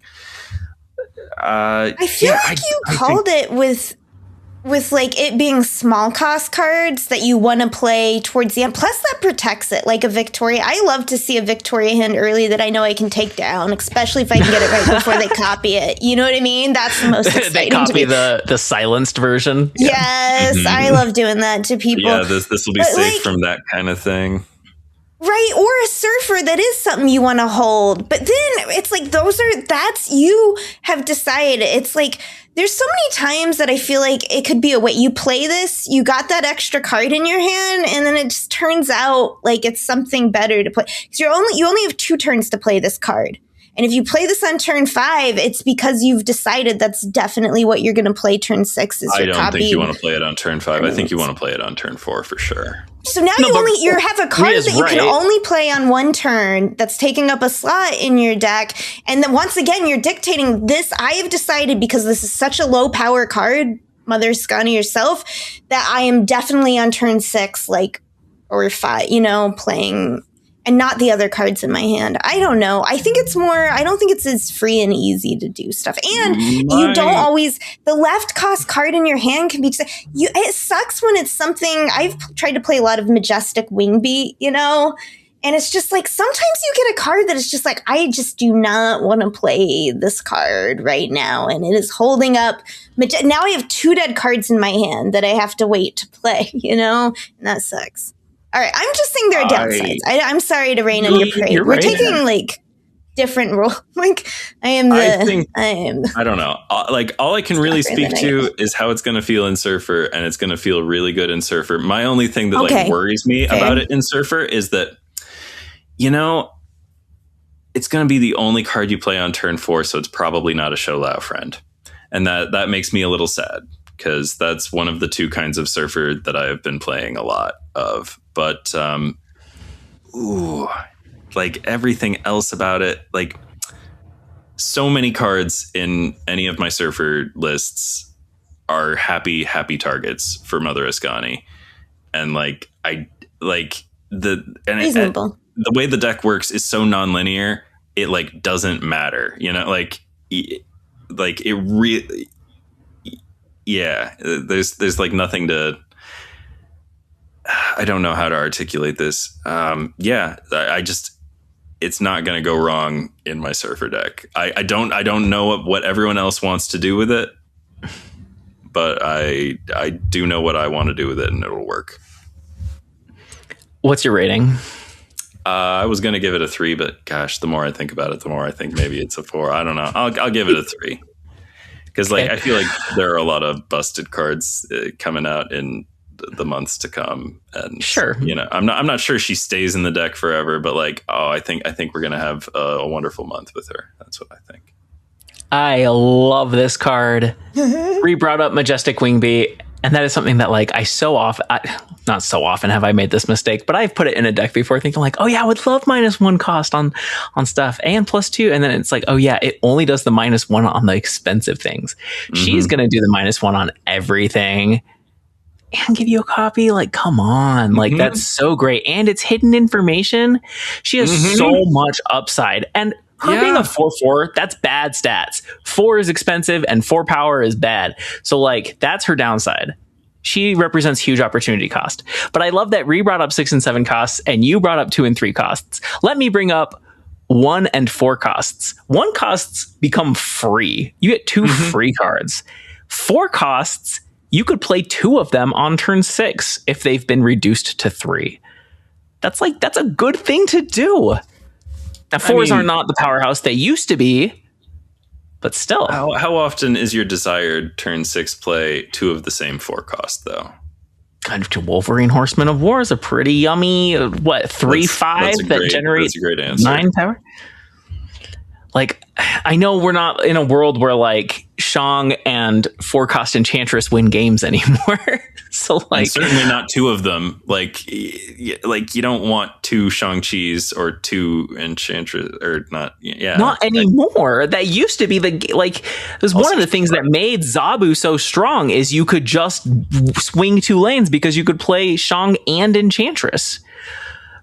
That's not the world anymore. So I'm not sure what those 4s are. Maybe they're both Strife. I don't know. Yeah. Oh, Maybe you're right. I was too low on this card. Those like, and you could always like lockjaw away or do one of those cards that will override her with. Oh yeah. Oh, Blinker. Yeah, that's really good. I like that, Ree. Blinking is great. Yeah, because blinking, you want the higher cost cards that you're blinking. You know, Blink is a great one with this that would also work with ramp. Okay. If you play Lockjaw in a Mother Ascani deck, is it the end of the world if you play a couple 1-cost Lockjaws on turn 5? I don't think it is. I think that's pretty cool. Yeah. Like just the order, like you can swap, and yeah, that's neato. I don't at all want to act like she's free, but she is super fun, and there's absolutely things to do with her. We already brought up Victoria Hand. That's the low-hanging fruit. That's obviously going to be great. There's lots of other stuff. She's a 3, and I'm like so close to 4, but yeah, I feel like a lot of that is my heart and not. I don't think it's your heart, Lauren. I think this card is just that good. I think it might be a 4, y'all. I don't know. All right, I'm dragging myself up to a 3, but respect to my initial reservations. But yeah, you guys are right. There's a lot I didn't think about with this one. Okay, Storm, Ben. Storm, Horseman of Famine. She's a 3/1 now. I think data mined at 3/2. Yep. But this is also a familiar Storm stat line. Storm's been 3/1, the other Storm. Anywho, objective. End 2 turns in a row with unspent energy to give your other cards here and in your hand +2 power. All right, I guess I have to have opinions about this card. I gave it a 3. Seems good. The objective seems super easy to do. We think we've all learned that several times over living in Sunlord's world. The reward is pretty good. It seems to me. I mean, I'm less excited about giving the power to the other cards on the board, especially because, like, when are you doing the objective? If you do it too early, do you even have enough cards on the board? I'm more excited about giving the cards in your hand +2 power. I mean, she's a 3 cost, so Yeah, I feel like the easiest 2 turns to end in a row with unspent energy are turns 1 and 2 is the thing. So, you could play a 1 on turn 2. Yeah. There are reasons to have her buff the board and your hand. Yeah. I'm just more excited about the buffing in the hand because, like, for one thing, it's hidden information. I mean, like, your opponent knows that the cards are buffed, but they don't know what's buffed and how much impact that's going to have. And, I struggle with this card a little bit just because it's not a card that I asked for. Like, I read Mother Ascani and I'm like, oh, this is a card I want because it does the thing that I want to do. This card does a thing where I'm like, do I want to do this? How badly do I want to do this? I don't know, but, like, I'm sure there will be decks that are outside of my narrow focus that want to do this. Like, this is a strong effect. And frankly, I want to hear what y'all think about. I feel like you will have more specific ideas about what to do with the Storm Horseman of Famine than I will. I think the fact that they shaved off a point of power is, if anything, probably evidence that this card felt strong in testing. Yep. So I don't think they test very much, to be honest. So I think it must have felt real strong. Hey, look, now she's a Ravonna card. I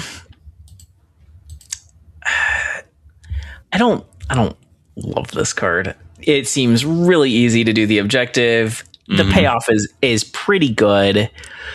That said, it also feels like a trap to me. I've seen tons of people be super high on this card, and I think it's just good. I don't think it's amazing. Granted, there are lots of good hits, and maybe it just goes in the Surfer buff stack. Like, you hit Carter, you hit Maverick, like, you hit Brood. There's so many good hits there. And she's a 3 also. The surfer is the low hanging fruit. I have no idea where else she goes, but yeah, really easy. I do think I've seen people talk about skipping 2 separate turns, and it is 2 in a row, but that still is just, it's not that much to ask. No. I gave her a 3. These are the least enthusiastic 3s we've handed out. I don't like her. She's boring. Yeah. Can you muster some enthusiasm for this card, Ree? I gave it a 2. I did wonder if it goes in negative because, negative usually isn't playing anything on 1, so you're already skipping 1 turn. And they've got some weird stuff, and then, and it's like a 1-3, so if you play it at the end, you know what I mean? It's not the worst. But I don't play negative a lot, so, I don't, that's just from the outside. I don't either, but I have been seeing a lot of high Evo lately, but the reason I give it a 2, even though this obviously goes well in high Evo, the problem is when you're skipping energy, for your stuff, that's your thing, which is obviously that's what you want to be doing if you're playing this card. A lot of times, it's I've been seeing Warlock, which you know what I mean? Usually you got Hulks in your hand, like a She-Hulk, a Red Hulk, a regular Hulk, if you're playing high Evo kind of stuff. And making those cheaper with Warlock is often more valuable than I think giving them extra power because they're already such big cards. And then B, your other 3-cost card that you want, because it's you're either trying to play off and you're going to play that 3 card on a 4, or you're just going to not skip energy turn, but you're usually never going to play more than, you don't want to add too many 3s in a high Evo. And I like Cyclops. Cyclops is just great. And part of the reason Cyclops is great is because he can continue to work in locations that are going to shut down or that you're going to fill up, with Sunspot and maybe other ways to buff it up.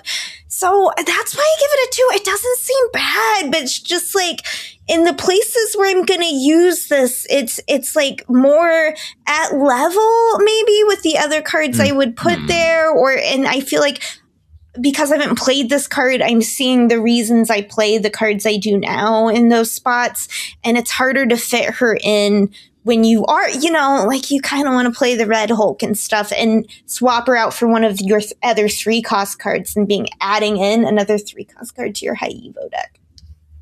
I don't know. Yeah, I think for high Evo, I think everything you're saying makes sense, and it was so hard. I've been seeing a lot of high Evo. It was so hard for me to follow it because you mentioned a card that I hadn't thought about at all, and I was very interested in that possibility. Okay, so what if the 2 consecutive turns? I thought the easy, obvious ones, or maybe not the easy, but historically the easiest turns to not spend the energy are turns 1 and 2. But now I'm thinking okay, what if what we want to do is we play Storm on 3? Maybe we have played cards on 1 and 2. Maybe we spent all the energy on 1 and 2. Who knows? Okay, so we've done whatever until turn 3 when we play Storm. Then on turn 4, we play Warlock, float 1 energy. Turn 5, we skip everything, and we play all the fucking Surfer cards all at once. Just go off, go nuts. Notably also works if you play Warlock and Storm in the opposite order. Yes, that too. Yeah. So wow, I spend a lot of time not thinking about Warlock, and I never would have. I mean, I should have been thinking about Warlock. This is obviously they should be in cahoots, right? They're 2 sides of the same coin. I think you might be right. I think maybe she is better. She could be better than Cyclops. She could replace Cyclops in that deck, possibly. Oh well, you're still thinking about high Evo, and I'm always thinking about Surfer. I know, but I'm still putting Warlock in. I know, but we're still talking about the Warlock situation. Oh, and their friendship, yes, they're she is, and it would be cute to have them both go off at the same time, and you have a bunch of cards you made cheaper and buffed up at the same time. How cute! Okay, did barf and buffed cards on the board. And again, that's hard for them. That's hidden information, right? What got cheaper? What got buffed? They don't know. I kind of feel like I don't like her because everybody else does. I think that might be a sign that this is a good card, Lauren.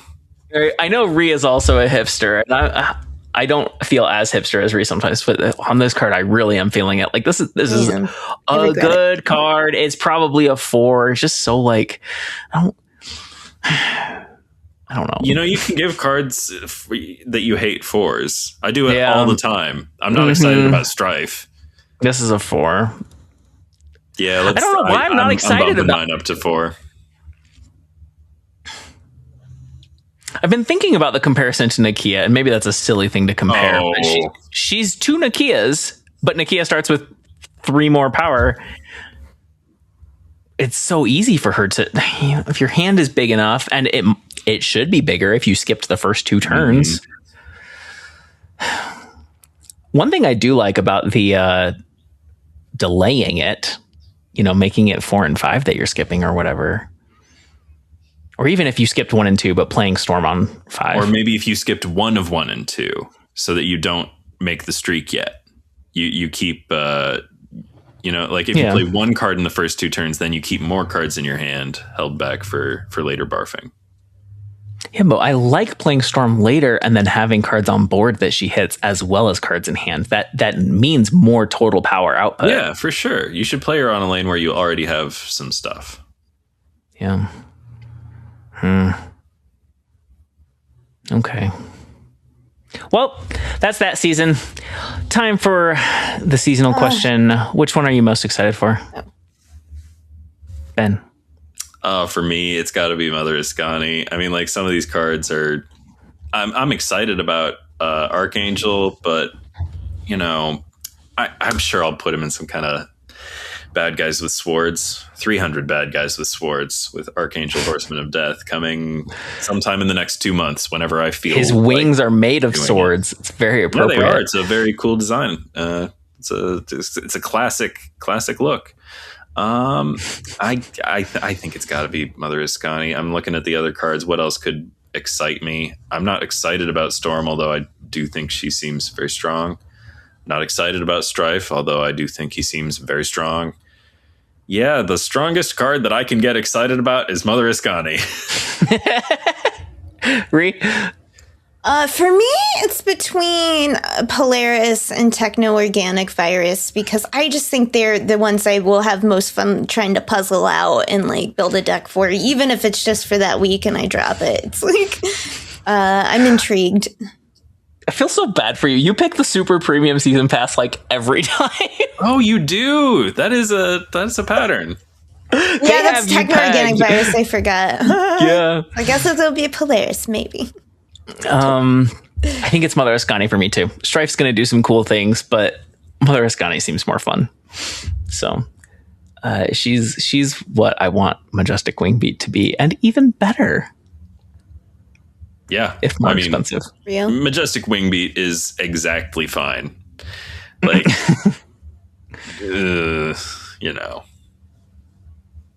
right. On to our side quests. If we have 2 more segments to do. It's just it'll be at least another 40 minutes. We could go fast. We could actually keep it snappy. But it's in the long run of things, 5 minutes is not so long to be refreshed. It's true. I think break is the move. Let's do it. All right, that's fine. Intermission. Thank you. Try to be quick. All right, we're back from intermission 2 in the episode where we're not cutting the talk about the intermission planning. We're being completely transparent. I'm always a transparent. On to our side quests. First up, we can snap. Wordplay. I couldn't resist. And everything I do is a transaction. Yeah. Mm-hmm. Ben, how was your weekend snap? And keep it snappy. Well, my weekend snap, endeavoring to keep it snappy, as I sometimes do. I forgot to set the timer again, but it's always running in my heart. I did play some Snap, as I mentioned. Hit Infinite right after we recorded. Played a little Conquest and stuff. For some reason, on the days when I've most wanted to play Snap, it's just shaken out that it's hot locations and stuff. And I'm not into doing that on the ladder. But also, I don't really feel like, I'm not doing hashtag pod goals this season or anything. So like it's just been kind of for S's and G's. I do have some Infinity tickets that I don't think I'm going to burn through. That's just how it goes. You spend all the season, getting a bunch of golden Infinity tickets, and then like it's the final week and you're like, well, I've got a lot of gold tickets that I should turn into Infinity tickets, and then Infinity tickets that I'm just not going to. Yeah. That's just, I don't know. That's me. I don't know how everyone else does it, but I have some decks that I'm loving. Unfortunately, they're old as hell. The two Surfer decks that I mentioned earlier are Snowball Surfer and Supergiant Surfer, and they are 2 cards different from each other. The 2 cards are pretty important. The 2 cards that are in Supergiant Surfer that are not in Snowball Surfer are Jack Flag and Supergiant, and they give that version a very particular flavor. And Snowball Surfer, sort of the classic, the flagship, if you will. That one, it's got Maverick and Sholau, 2 cards that also give that deck very particular something. Yeah, and I recommend both of those super highly. I saw an interesting Surfer deck in our Discord in the Speakeasy. Bryant TS some number 24 maybe, I don't know. He had I don't know, Bryant, they might be a they, who I don't know, but they had a cool deck that I can't find right now. It had the Fallen one in it, which is not a ramp option I'd ever considered for my Surfer stuff. But it's very intriguing. What I did notice, it didn't have Absorbing Man in it, and I really think Absorbing Man is a cool card. I don't know. If you're building a Surfer deck, I recommend putting Absorbing Man in it, but I am curious. I haven't tried Bryant's deck. I'm not even sure I own the Fallen one. So that would make it harder. But yeah, that's about where no, I don't own the Fallen one. Yep, it's my daily card. No Fallen one for me. So I can't test Bryant's deck. That answered your question. If you're in the Discord, I don't know, scroll up, find it. It looked really intriguing. I thought that was neato. And I was like, I'm always thinking about cards that would be fun to hit with Surge. See the previous discussion about Mother Ascani. But I'm like, I bet Fallen one feels pretty good to hit with Surge. And, I'm sure that's how it goes. Other than that, in games, still playing the games I like to play. As I mentioned, I would like to bring about 5 of them to the desert island. Climbed some Babel blocks in Catherine. I threw a few attempts at getting my fresh file speedrun goals in Hades 2. Still cleaning up those final couple ascensions in Slay the Spire 2. I am considering checking out the beta branch that had so many crybabies review bombing the game on Steam. I'm not saying you can't disagree with like balance decisions and stuff. That's like what the whole early access thing is. But like, there's a way to give the developers feedback that is not review bombing the game on Steam. So do it that way. If you're upset that they took away your easy infinite toys, going infinite, I realized I used that term last week, and it, in Marvel Snap, infinite has like different meanings and stuff, but in other card games where it can more easily be achieved, going infinite refers to when you have a set of actions that you can just like take indefinitely, and you have to like tell your opponent like, you pick an arbitrarily large number and say like, I'm doing this infinite interaction this many times, and in Slay the Spire you actually have to drag all the cards around, but you just like, you create a perpetual motion machine of card effects. So that's what that is, and that's why people got upset about Slay the Spire was Slay the Spire 2. Some cards on the beta branch, not even like the oh real... no, did they change something and some gamers that played a game got upset? Yeah, exactly. But they didn't even like really change the thing. This is just like a hypothetical change. Like, hey, we're thinking about making it a little harder to go infinite. We're thinking maybe that would be the good balance choice. And yeah, people got so pissy. Anywho, other than that, what I've really been spending a lot of time with is Mugenics once again. There really is a lot going on in that game. Also, another game where it's super easy to go infinite. I've listened to a lot of podcasts and heard some interviews and things, and I know that Magic the Gathering was a very large gameplay inspiration for Mugenics, and a lot of it really shows. There are a lot of abilities that are named after Magic the Gathering cards in an unambiguous way. Also, pieces of equipment. There's a little sword that will be very familiar to anyone who played Kamigawa block or any game of Commander since then. Anywho, Mugenics is, as always, a game about which I've got complicated feelings, but there is just an awful lot to like about it, especially the music. And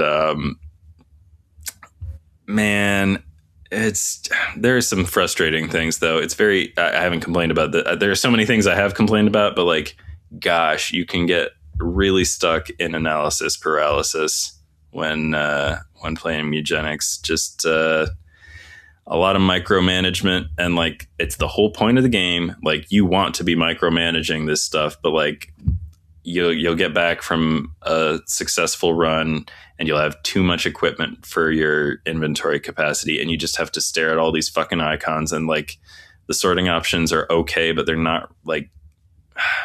Honestly, it would be... I wish they had like little pull down menus when you're trying to equip the cats before starting a run. And I don't know. There's some things about the game that like, there's too much friction and some things take too long. And I think some of that is maybe my fault for like what I'm bringing to the game of myself. But like, gosh, sometimes the runs just take too many hours. Too many hours on a run. And then I think about what I'm doing in Hades 2, where like, even if I don't, I don't know. Hades runs can be measured in 10 minutes, and Mugenics runs are measured in hours. And like, that's long for a roguelike for sure. Yeah, it's sort of like, you start a Mugenics run, and it's sort of like you started a new game of Civilization. It's like kind of the energy, and like, it's just it's all good and fun, and like, the point of the game is to like sit there stroking your chin, trying to figure out what the smartest thing to do with your buck wild, overpowered but also very fragile cats is. And like, I'm getting what I asked for, basically, but like, maybe too much of it, or just like, I don't know. I do know that this is a game that the developers intend to keep iterating upon for years, it sounds like. So I think there will be quality of life improvements at some point that will accordingly improve my quality of life when playing the game. And I'm looking forward to that, because there are some rough edges and gnarly guts in this one. But still so much to love. It's so exciting when your favorite cats give birth to a new little kitten who has just the perfect abilities that you're gonna do something real silly with. And also, I complained about like the limited inventory stuff. You can't hold on to. You shouldn't hold on to every piece of equipment, and it's good that they make you pare it down and stuff. And there are good feelings to be had within that system. Like, I'm thinking about like, I've got some beautiful pieces of equipment that I'm just like saving for a cat that'll be like this. Like, I've got a bunch of toys for a cat who's good at fire stuff that I've just like, I've been saving up, and I for like the past 20 hours, I've been saving up pieces of equipment for some future cat that will be good at fire stuff, you know? And I don't know. Man, it's so hard to explain things about this game. But yeah, there's a lot to love. And if you're a freak like me, I don't know, get in there, check it out. But also, I don't know, if it sounds tedious to you, you're probably right. It can be a little tedious. I don't know. It's a game. I'll probably grab it as soon as it's out on Switch. Yeah, give it a shot. I bet there'll be some quality of life improvements by the time it comes around for Switch. Also, some controls things. I don't know. I've played a little bit with a controller, and I'm not loving that because I just wanted to see, you know. But yeah, I'm sure they'll improve some things. Hopefully before console release. Yeah. Yeah. That's not a game that's in early access, by the way. That's a game that is, in theory, a fully formed. All right. That thing. Yeah, that's been my week in Snap. Sorry, it's a little unfocused. I'm not my most focused self today. So, you know, some weeks you just get a different Benjamin roller. Maybe we needed a third intermission. Ree, how was your week in Snap? And keep it snappy. Sure, because I was like so hot in here. Like I didn't have time. I didn't set up the AC because I didn't think it would be 80 degrees today. Okay. I do have Snap stuff this week for once because I had a deck that I was just like super hype about. I took it to Infinite for funsies because I'm like, honestly, a big reason is like, oh, this deck is so fun to talk about. Let me get to Infinite, give it that little like sparkle behind the discussion, you know? Yeah, stamp and right? I even took it's an Arsham deck. But here's the fun part is that, you know, I do enjoy Arsham from time to time. He is crippled badly in the knees with that first 2 turns, just bam, bam. Right in the knees, like, give me an extra energy. It hurts so bad. It's like, what? I gotta play on energy until turn 3? No. Anyway, but new thing is I have discovered, it has been so long, but I think it was after all the buffs and stuff, I've entered my M'Baku era. It is such a big card for Arsham, surprisingly, but I guess not surprisingly.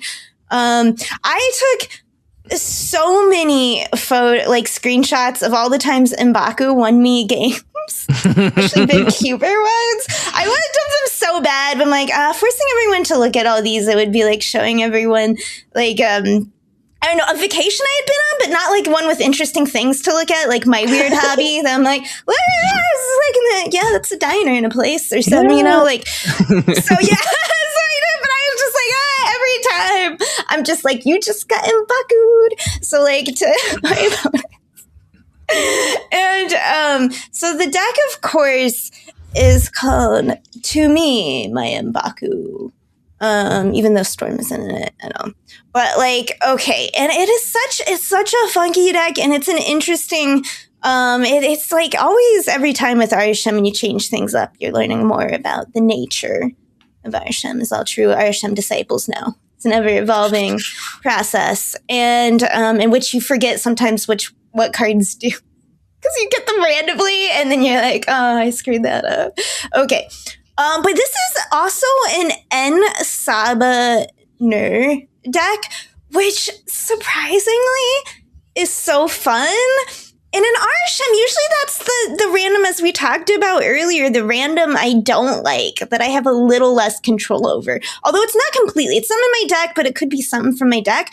But one of the great things about N Summoners, so many people are running something like that steals power, that like, you know what I mean? That like I've been seeing Selene, you know, Horseman of Famine or whatever it's called, and other things. Omega Red, there's enough of it, or locations that do that where you're just like, yeah, that one will just go, you know, I'll just be out of here. Or they send over a goblin and you're like, that's fine, that's just gonna go. I'll just make sure I trigger it, you know, last, or I'll trigger it early. I'll draw that goblin, I'll play it on them, in their locations. So I found it's just, at least in this meta, it's been legit useful to drop a card out, or especially if you get a random hood, right? Because with Arishem, you're trying to manage randomness with the cards that you're wrapping in your Arishem shell. So this one, I mean, Quinjet's just too good unless like things are rampant in Arishem. You gotta have it.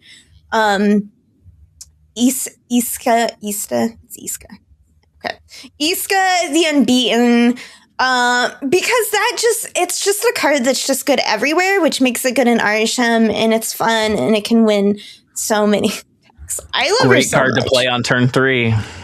Right? Yes, exactly. If I have her in hand, she gets played on turn 3 just about always. Very rarely. There would have to be some really good reason I don't play her, and that gives her so many, like, right? She just solos the lane. She's great in this deck, okay? And then, interesting, so Galactus First Steps, right, is another, it's a good, once again with Arishem, you're managing randomness, and it's like, it's good. We have a lot of little cards in here already. I haven't discussed all of them. But it's like having a solid big card to play that you can make bigger in hand and drop is just useful. I've beaten some Galactuses in numerous ways after they Galactus, but like Galactus First Steps can be one of those depending on how things have gone, that kind of stuff. Okay. Other things about mitigating Arishem is that danger. It's the danger. It's like you could get just cards that are unplayable. Like it's like, I want to play this Electro 3, kind of stuff.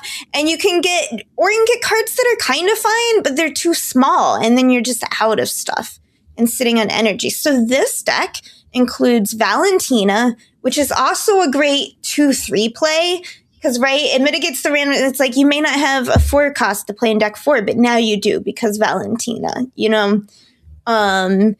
Then Cable is in this, which Cable, right, just solid power in a card for 2-4, which is something you're looking for with your Arishem shell wrapper cards is usually good. And it's like, it's that tech. It's like, right, I can't fit a copycat in this maybe. But like, if I cabled them and they're a rock deck and I drew their Patriot, like I'm probably going to snap them. Did they knew I drew their Patriot? They don't know. Like Cable's just a great card, right?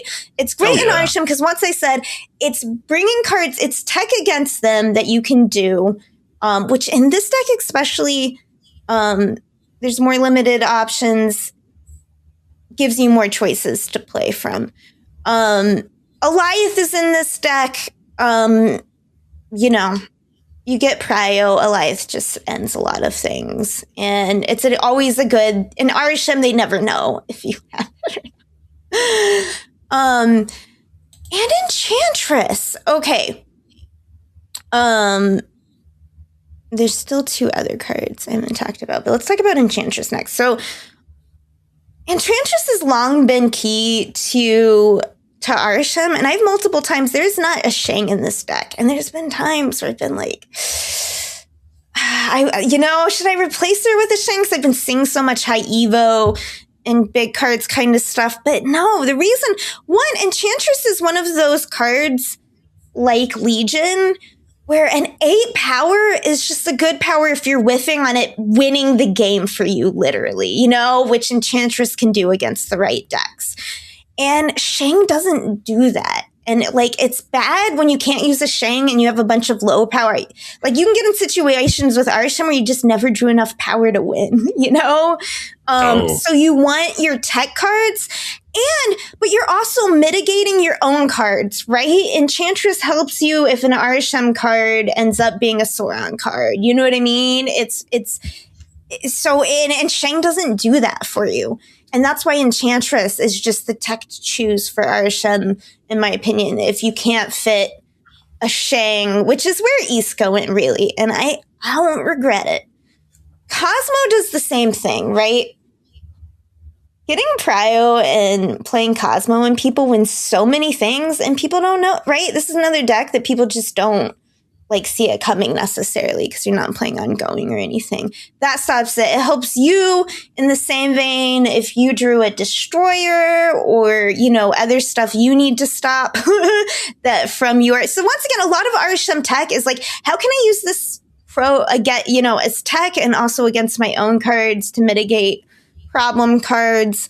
And then the last card, which is another surprise card for me, and she has definitely won me so many games, because I would say Legion is normally in a lot of Arishem decks, but there's not room for Legion in this Arishem deck with all the other cards you said. So Scarlet Witch is in it. And I have a Scarlet Witch from an old bundle, so I have the Art Germ Scarlet Witch, which is just very like pulling it out. But like, it's won me so many games because people are magicking a lot lately, I've noticed. So, so a lot of time, just hold it and win.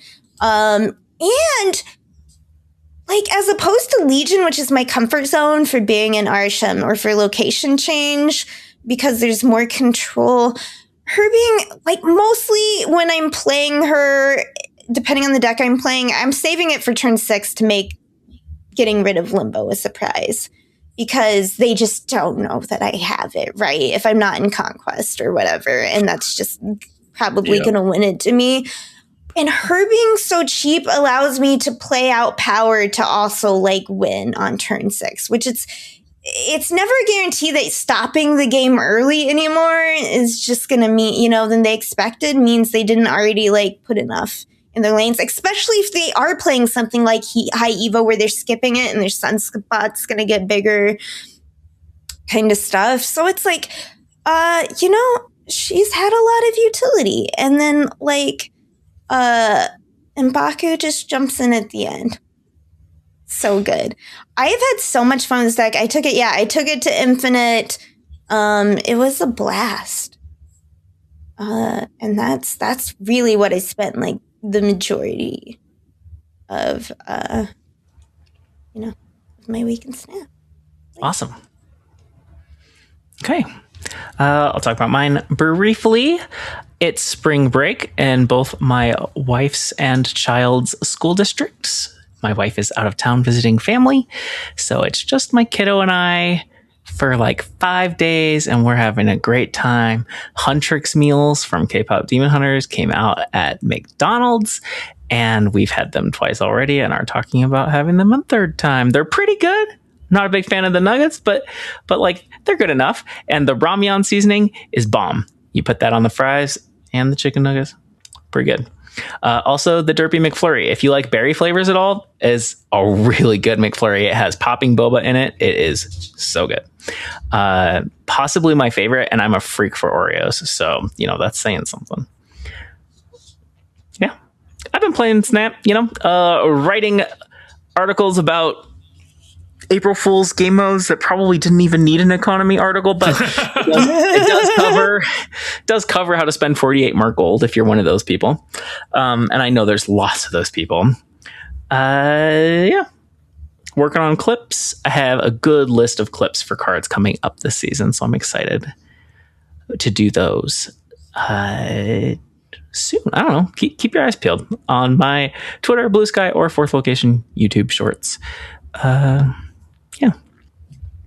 Okay, sort of on to our secret homework, but we discussed this is already a very long episode, and also, although we all did play Infinity Spin, none of us made it out of the Proving Grounds, and so we would like an extension on the homework, and we will be discussing it next week.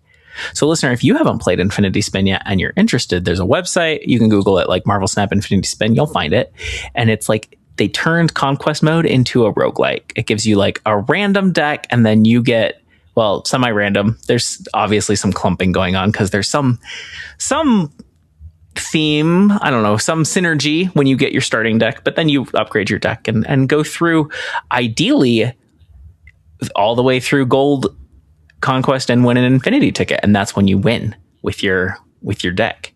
So yeah, we are not committing to do that. Well, no, I will. I'll give it a few more tries to try to beat Proving Grounds, though. But also, if we can't even do that, which I'm not going to beat myself up if I don't make it out of Proving Grounds. Yeah, 100%. So I'll give it another attempt or two. Yeah, exactly. So homework extension. We'll talk about it more next week. Okay. If you liked what you heard, please like, comment, and subscribe. If you're just an audio listener, I say that like you're in any way inferior. No, you're amazing. But if you are only an audio listener, come give us a subscribe on YouTube anyway. We're trying to get to 500 for mostly arbitrary reasons. Rate and review on iTunes or Spotify. Leave a comment on YouTube or Spotify, or come hang out in the Speakeasy. It's our little corner of Discord where you can find the instructions to get there in the show notes or video description.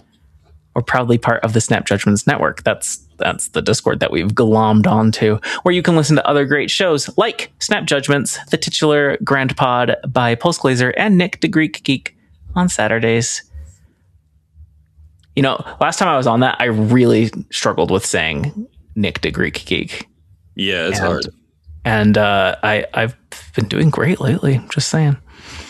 Well done. Yeah. On a journey of self-betterment, getting better at saying other people's names. It's just like it's I love Nick, but like it's a choice to make your username a tongue twister. Anyway. Yeah, it is. Tune in next week, find out what we think about the new season and how our runs in Infinity Spin went. Same Snap time, same Snap channel.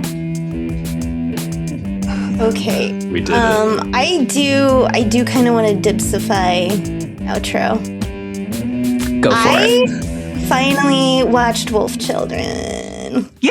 Oh yeah, I've been meaning to. It's on one of my streaming services. Was it good? Oh, well then, was it everything that Lauren promised? I was going to talk about it and then like probably just not worry about spoilers, but now I feel like I shouldn't. Bonus secret homework? Well, I can take my earbuds out if you want to.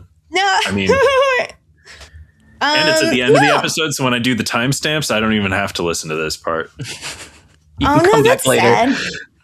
We can talk about it another time. Let's talk about it next week. Wave your arms around when I can listen again. No, Ben. No, come back. Will you watch it this week? If you'll watch it this week, we can do it. We can talk about it next week. Yes. Okay. I can commit to watching it this week. I think it's on HBO. Instead, that's the one I think it's on also. You can wish me luck on my new. I put in this week for a new FF14 house. Are you familiar with the housing market struggles? I only know that it FF14 exists. Like I've heard you and Chase talk about it, and I don't understand. Like, aren't these digital goods that should have unlimited supply? That's why it's so fascinating. Okay. MMOs, right? So you think that's how a lot of MMOs do it. You just go to a place, it generates an instance, you can invite people.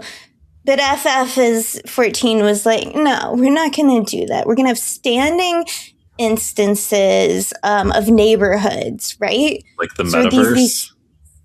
There are these set, well, it's a huge instance, right? A zone that is full of like houses, different houses, and there are different places you can buy a house that are themed, that is like in the major cities.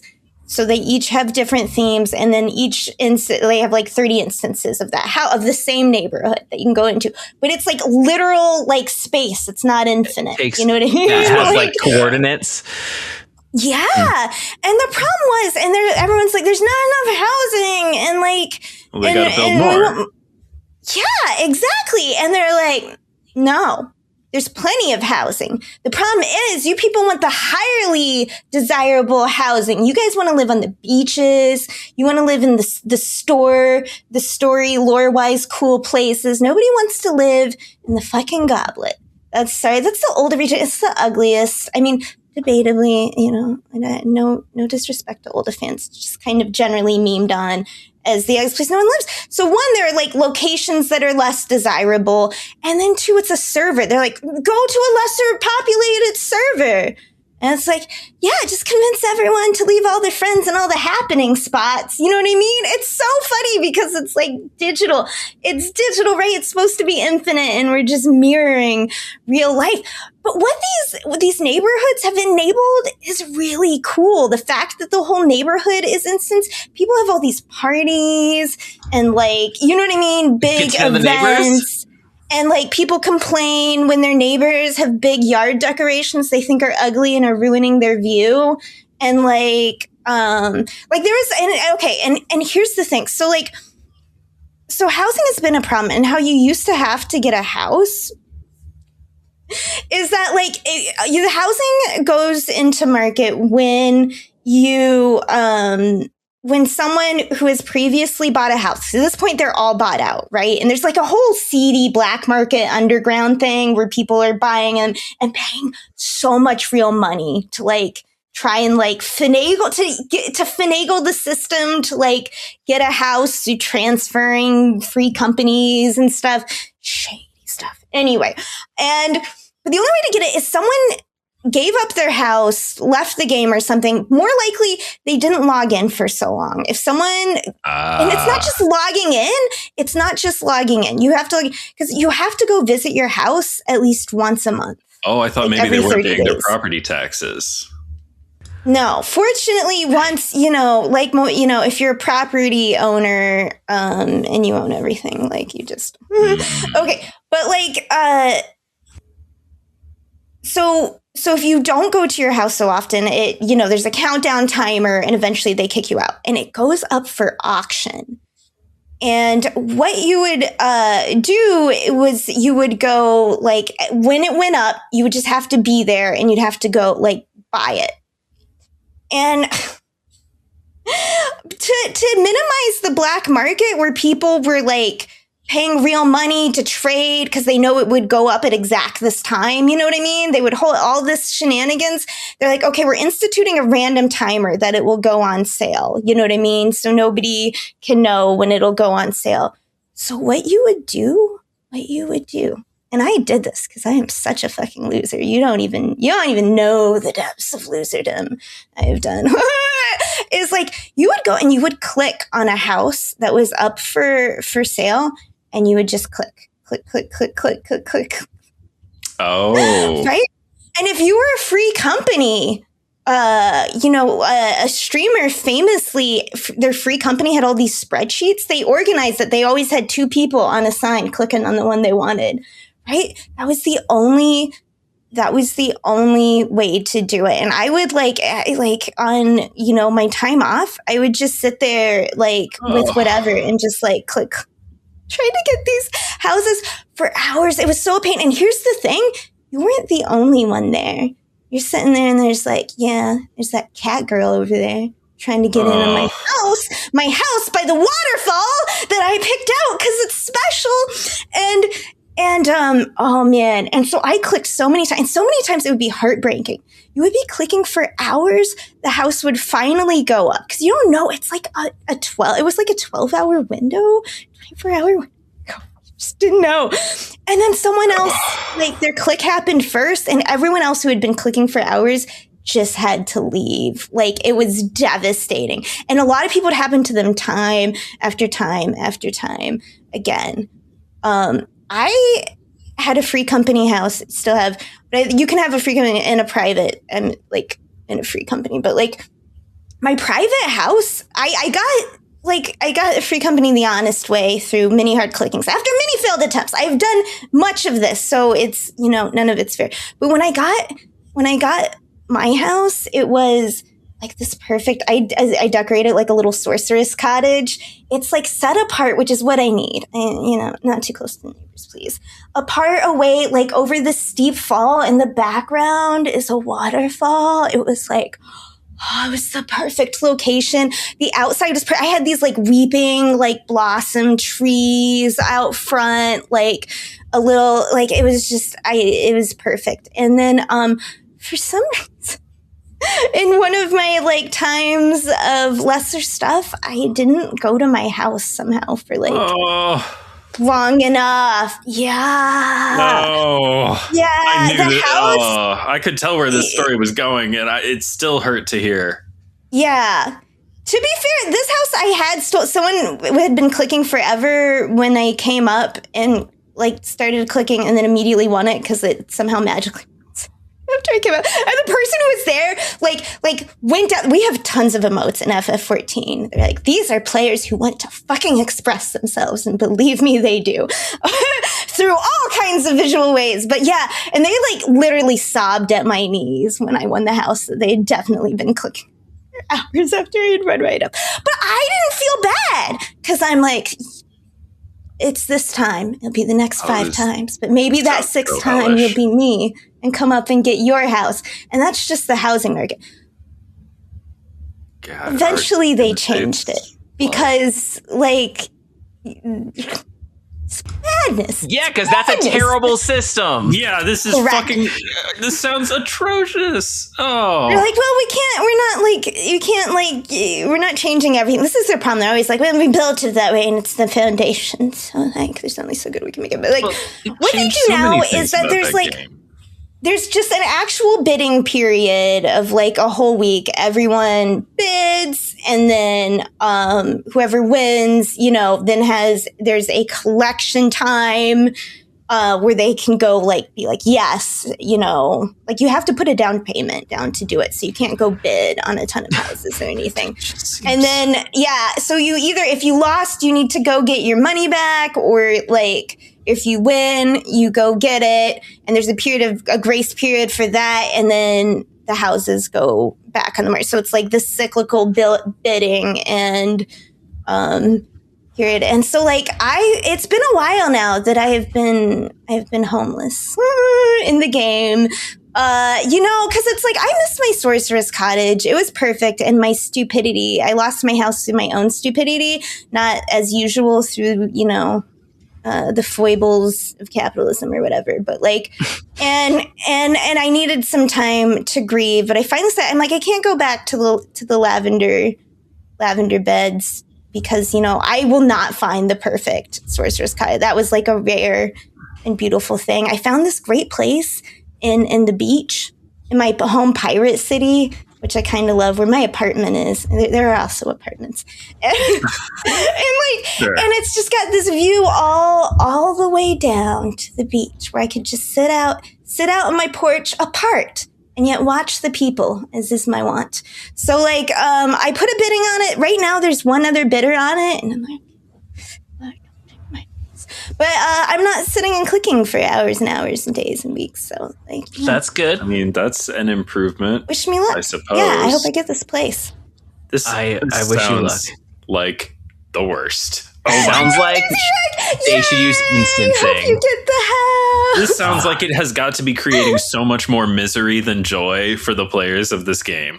Okay, so wait, like the net psychic outcome. Do you understand how much people love this game, though, and the depths of the other things they have created that give players those ways? Like I said, I've gone to I've seen one-woman shows. I've seen there's just crazy amounts that people get into this game, and that's what makes the housing so valuable. I can't imagine that Second Dinner would make some system like this, and people would do it at all, to get a thing, if they couldn't just pay real money for it or something. And it's the people did this for hours and hours to click.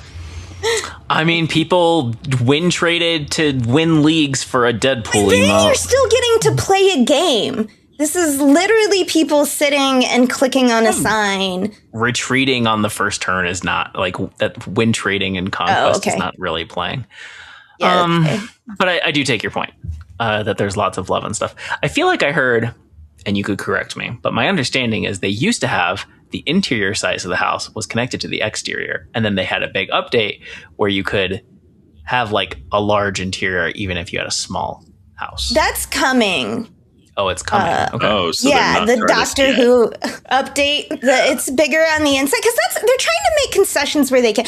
We have long complained. We're like we are Final Fantasy 14. We have long prided ourselves on being less toxic, on the superiority of ourselves over World of Warcraft players. As a World of Warcraft player, formerly, who obsessively played the game, so I'm smack talking my own here. Don't at me. And look at their glamour system. We're FF14. We have we have everyone. Like the furries are here, the like Instagram girls, like they're here for the glam, right? And look what World of Warcraft has. Look what they have that we do not have. And Yoshi P is like, but the foundations, we built them poorly. And how it is not possible for us to give you what the Warcraft players have. And what the Warcraft players have, is that the thing that I've seen in the advertisements that I look away from because they're unsettling. Now they're advertising their housing system, which does seem pretty cool. It's like so grim, and it's like, you're never gonna own a fucking house in real life. Come home to World of Warcraft, you sad fuckers. The whole world is sad. It's so depressing. Whoa.